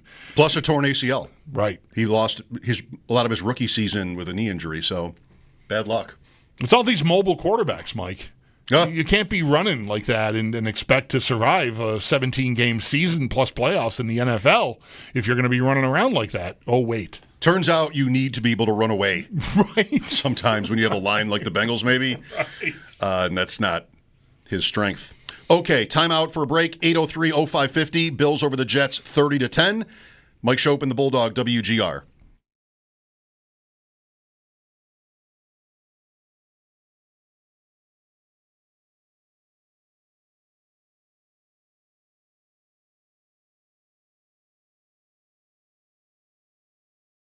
Folks, it's Bulldog here for the trusted roofing pros at Amherst Roofing.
Story around the NFL today. Joe Burrow out months.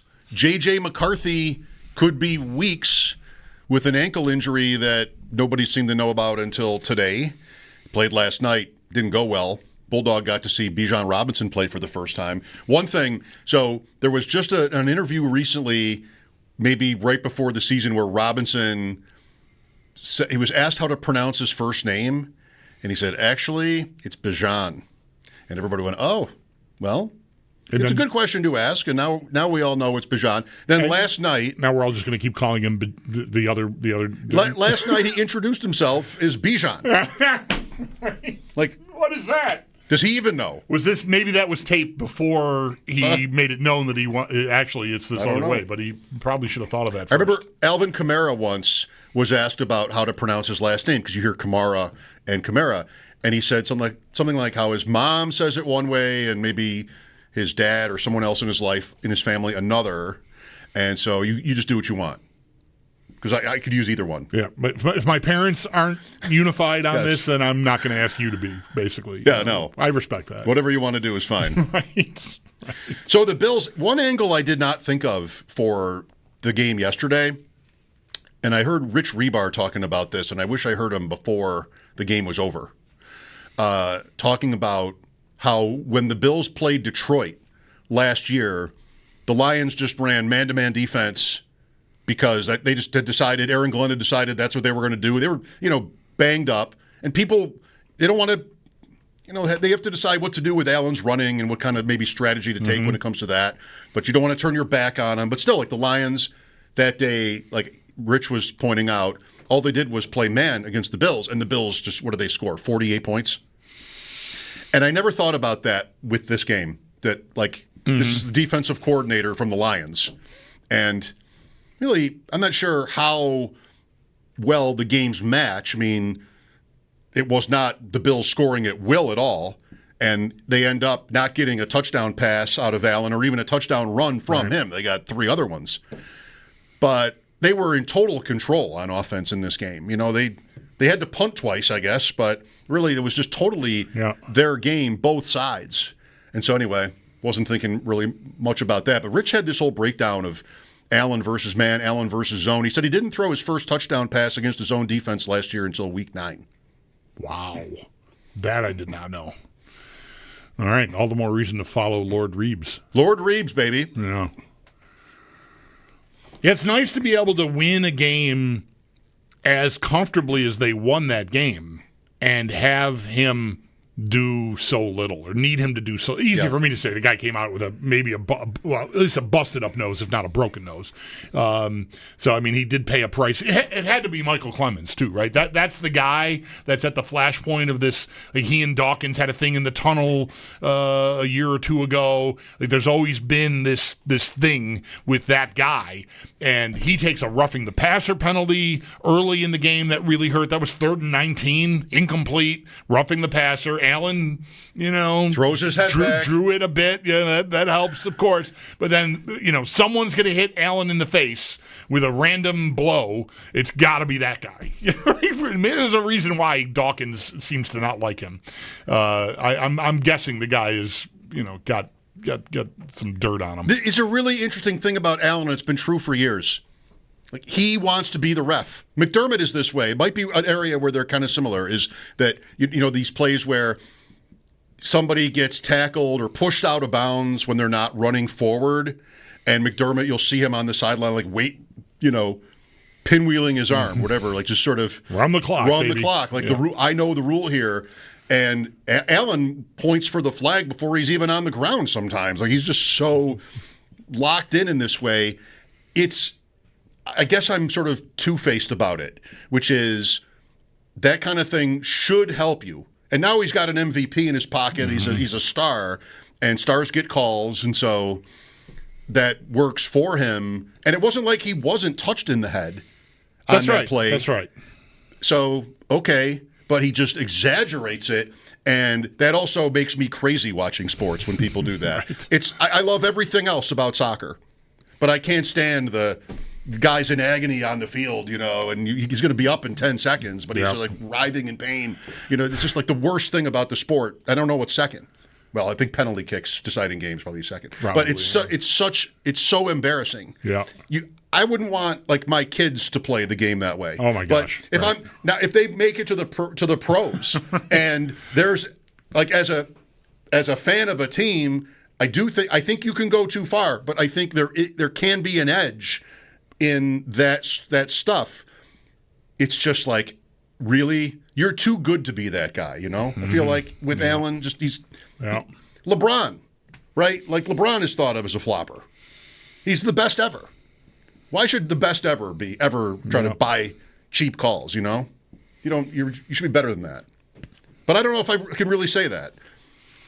Are the rules different for different players? Is it okay if Trubisky does it? I don't know. Right. I have a tough time with Allen in this way because I don't think it's a great look. I don't think he needs to be pointing to the refs all the time with, they're already making that call. In this case, I don't feel like I think all of this is maybe it's debatable, but I agree with it. I think it's all true. It's all fair enough. I don't feel like he is that set apart than any other marquee quarterback. Mahomes, yeah. I mean, Mahomes the same. I think you're gonna see that from those guys because I think because they know it's an advantage for them, they're gonna get the call more often than not because of their status. Where you get into trouble to me, like we never even got around to talking about it because the game was on a Friday night and then we were through a whole weekend and then we were on to week 2. But the thing Mahomes did at the sideline against the Chargers last Friday, there was a corner there waiting for Mahomes is scrambling and he's going to go out of bounds and the corner is there right at the sideline and knows it and the corner eases up and Mahomes lowers his shoulder and blows the guy up. Like, you should pay for that. Like, you should absolutely pay for that. Was it illegal? No. But the corner doesn't want to get flagged for hitting Mahomes that close to the sideline, and he knows, like, he's in his way. He's got nowhere to, he's not going to cut back into the field. He's going out of bounds or running into him. And Mahomes just went, yeah, all right, here you go. And I don't know. If you're a Chiefs fan and you're a Mahomes fan, maybe you admire that because he's big and tough, but I thought it was Bush. Talk more about that. He has 3 rushing touchdowns, Mahomes. Nobody's open. So, he's trying to make it work that way. All right, I don't disagree. Football Monday on WGR. Mike Schopp and the Bulldog. We'll be right back.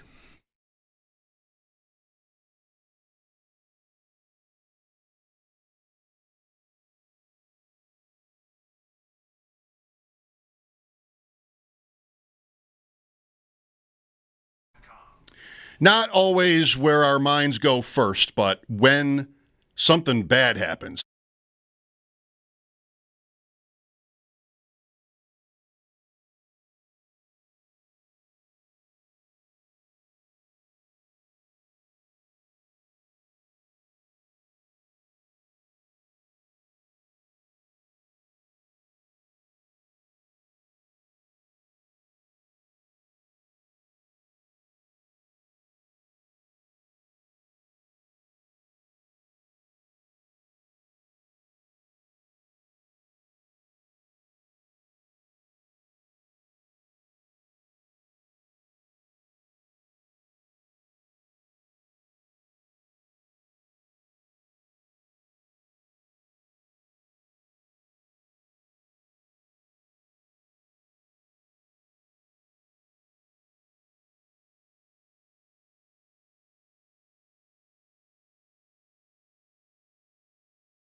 It is a short week for the Buffalo Bills. Next up, they host the Miami Dolphins for Thursday Night Football. And the first injury report for the week is already out. No changes from when head coach Sean McDermott did speak with the media today. Ed Oliver and Matt Milano not practicing, with it being a walkthrough today. Milano dealing with a pec injury. The severity, though, at this point is unknown. Taron Johnson, who was inactive yesterday, was limited, as was Shaq Thompson and Cam Lewis, while Jordan Hancock was a full participant.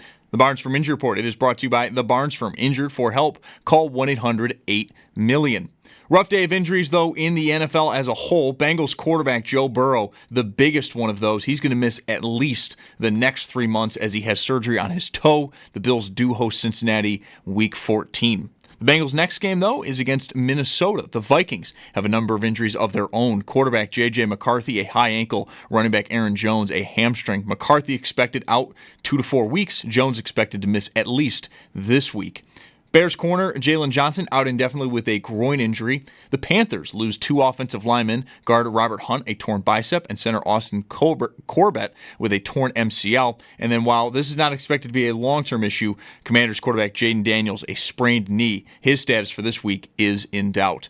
And then Week 2 is going to wrap up tonight with a Monday night doubleheader at 7. That's coming up in about an hour. The Texans host the Bucks. Then at 10, we head out west. Raiders hosting the Chargers. Both those games can be heard over on our sister station, The Bet 1520. It's your Paddock Chevrolet Sports Update. Paddock Chevrolet celebrating 90 years of being your hometown dealership. I'm Zach Jones for WGR Sports Radio 550.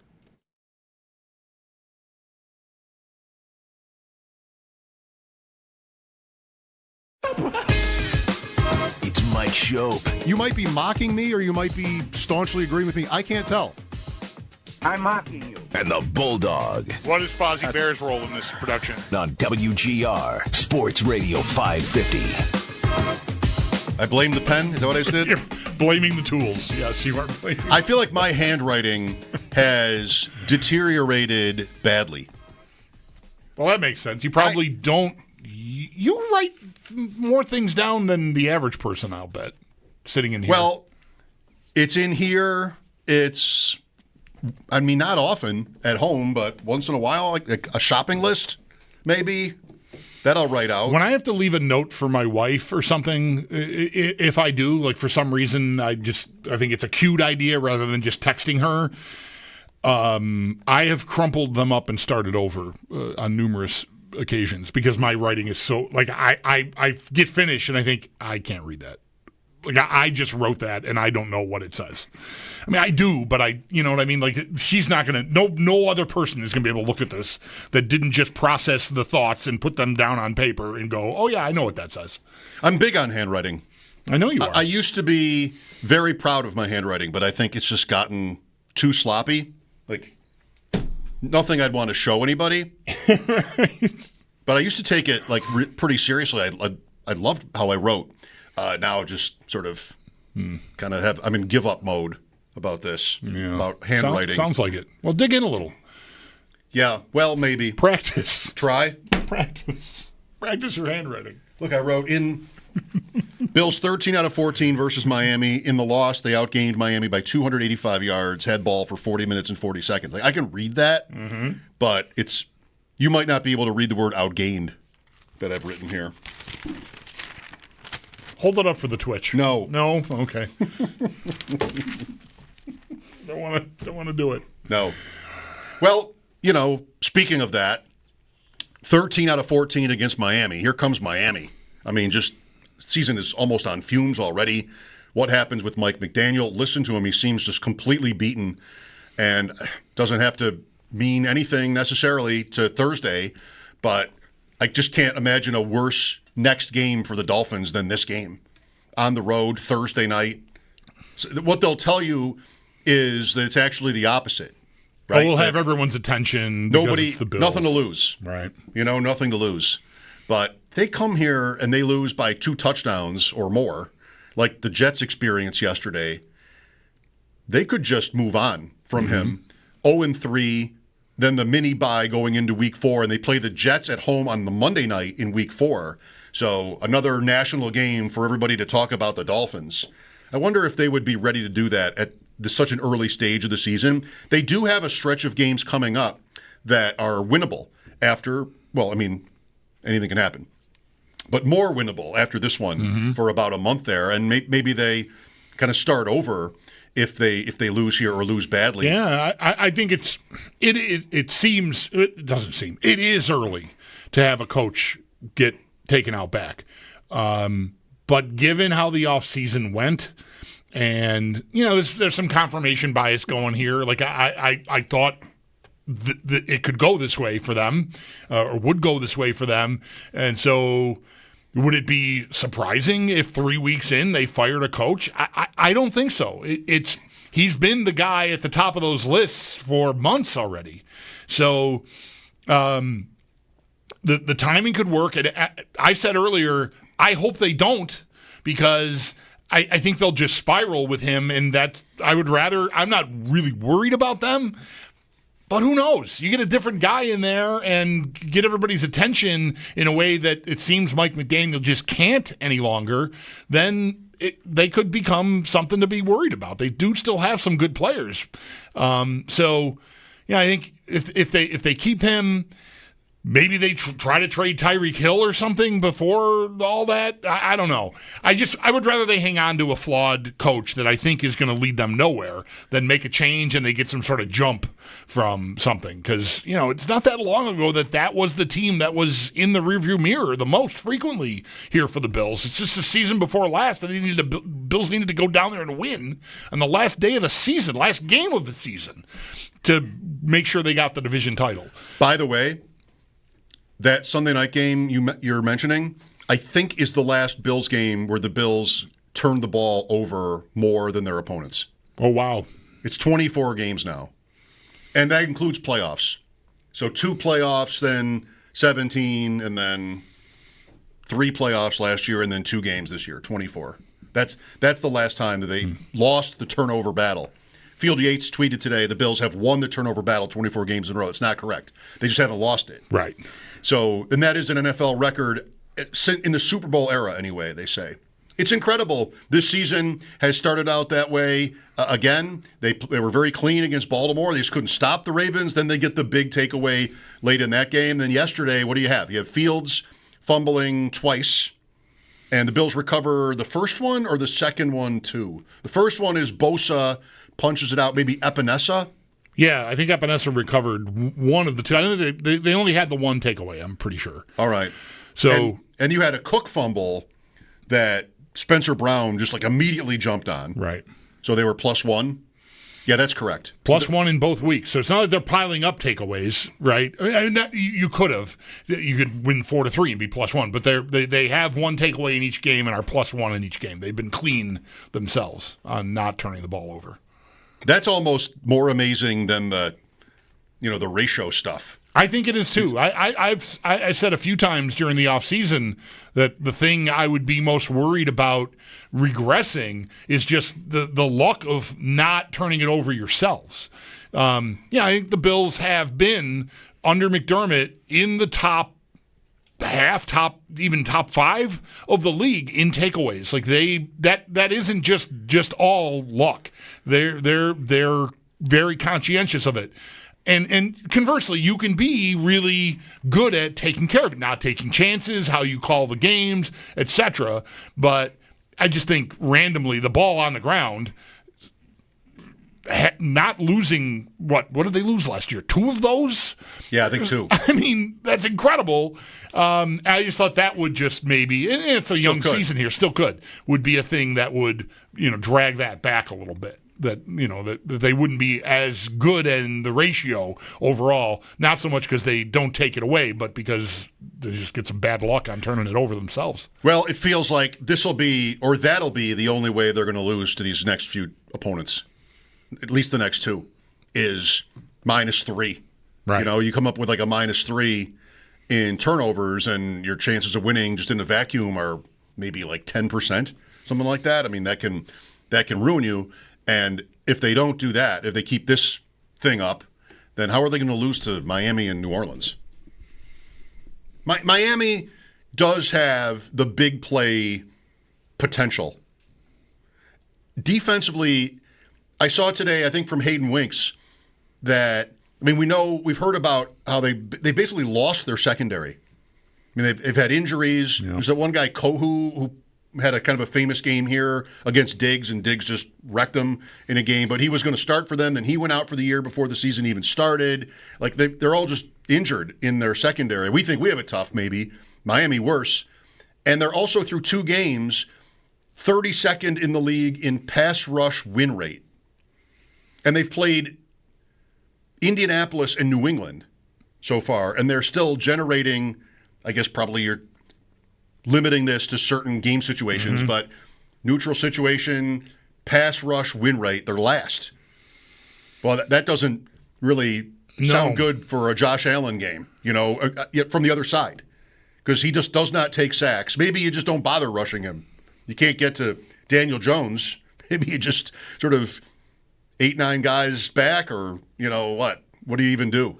I don't know what they're going to do. Like, Allen has, every time against Miami, he's just crushed them. And they might be in as weak a state as they've ever been since he came into the league. I don't know.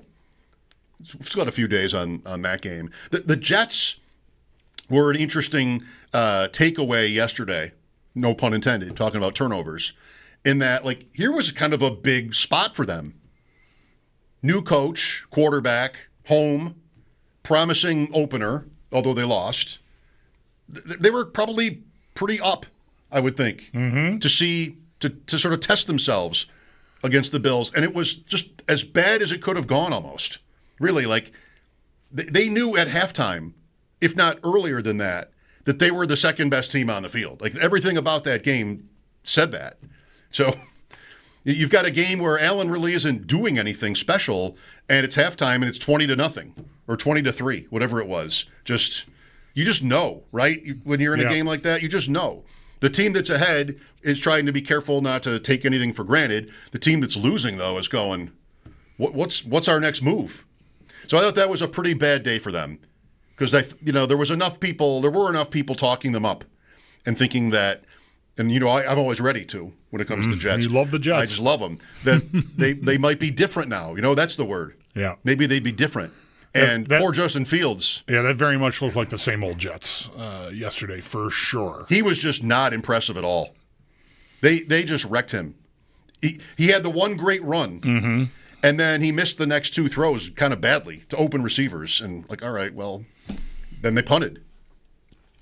So a chance for them to change the script in the AFC East.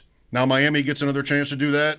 New England in 2 weeks from there will get a chance to do that. But the Jets were not at all successful.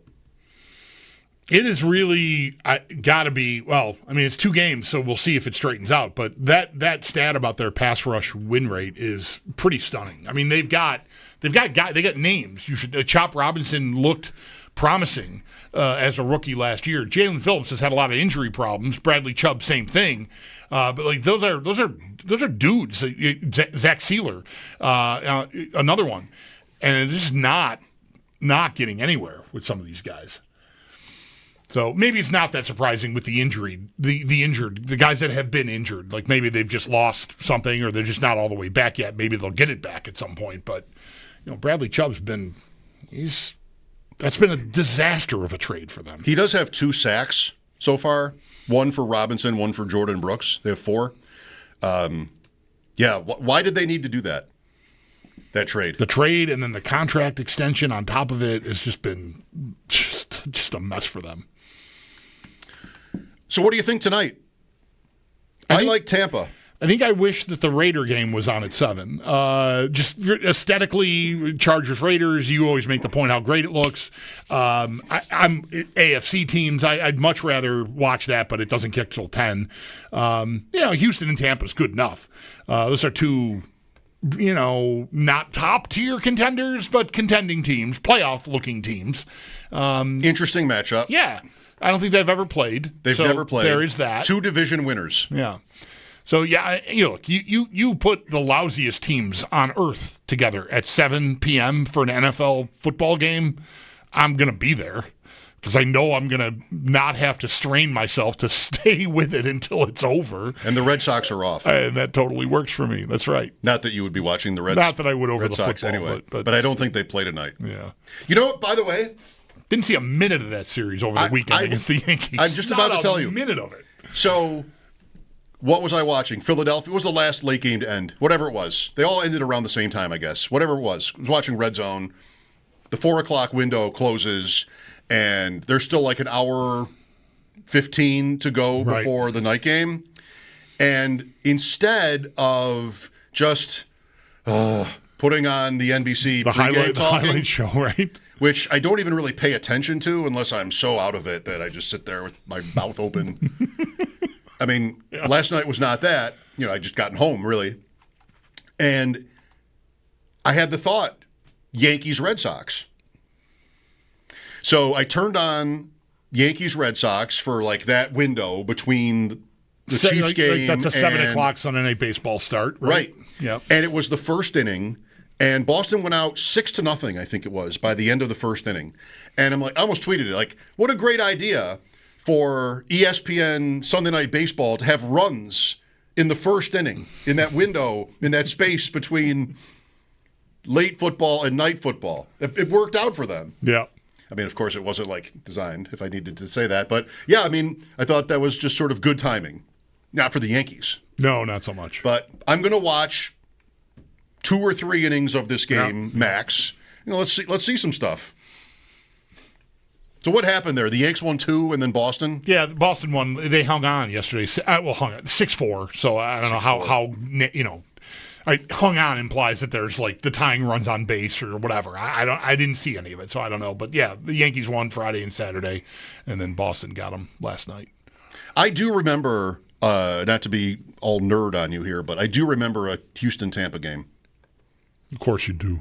Well, it had fantasy implications, probably. Every game does. Yeah. This was a late season Saturday game in Tampa. Maybe the last time they met. I'm thinking of DeAndre Hopkins, maybe I'm thinking of. I don't know. Here it is.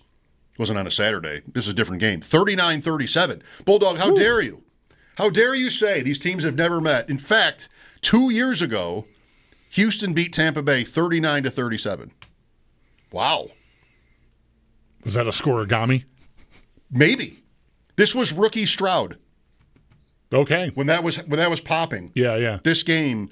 I should remember this game better than I do. Tampa goes ahead 37-33, 46 seconds left, and Houston went down and beat them anyway. Tank Dell. All right. The game I'm thinking of is in Tampa, though, earlier. And it was on a Saturday. There it is. They've met 6 times, so you don't have to write in. All right. Send your complaints to someone else. I stand corrected. I really thought they had never played. The Chargers and Raiders have played. It's about the best uniform matchup there. I still like Chiefs Raiders more.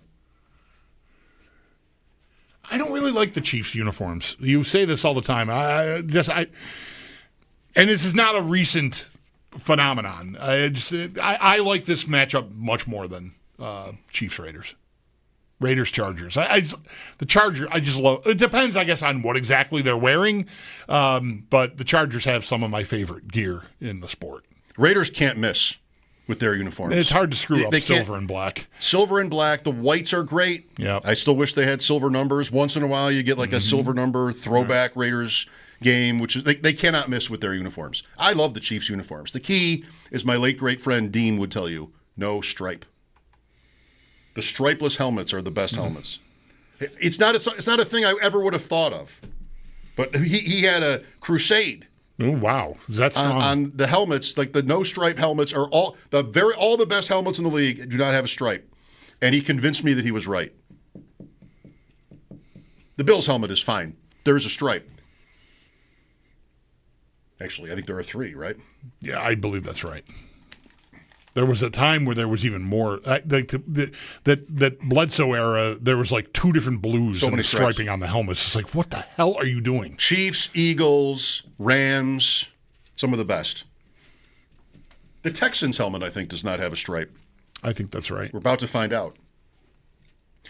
Earlier today, we talked to Sal Capaccio. The Bills had some form of a practice today. We mentioned with Sal, and you'll hear this if you stay tuned, how I thought it was interesting last night.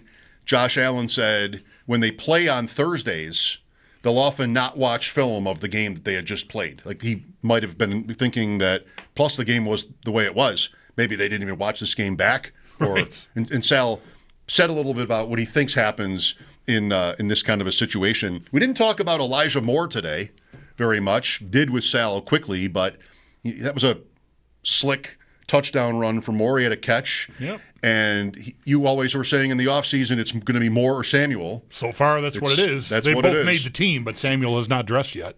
I thought Samuel had the edge because of his contract maybe a little bit, and he wasn't cut either. But Moore is playing over him, and he had a couple of highlights yesterday. Our conversation with Sal coming up. Tampa and Houston, Chargers and Raiders tonight, the Monday Night Football doubleheader. Mike Schopp and the Bulldog here at his Football Monday on WGR, which is brought to you by Northwest Bank. For what's next, get started at northwest.com.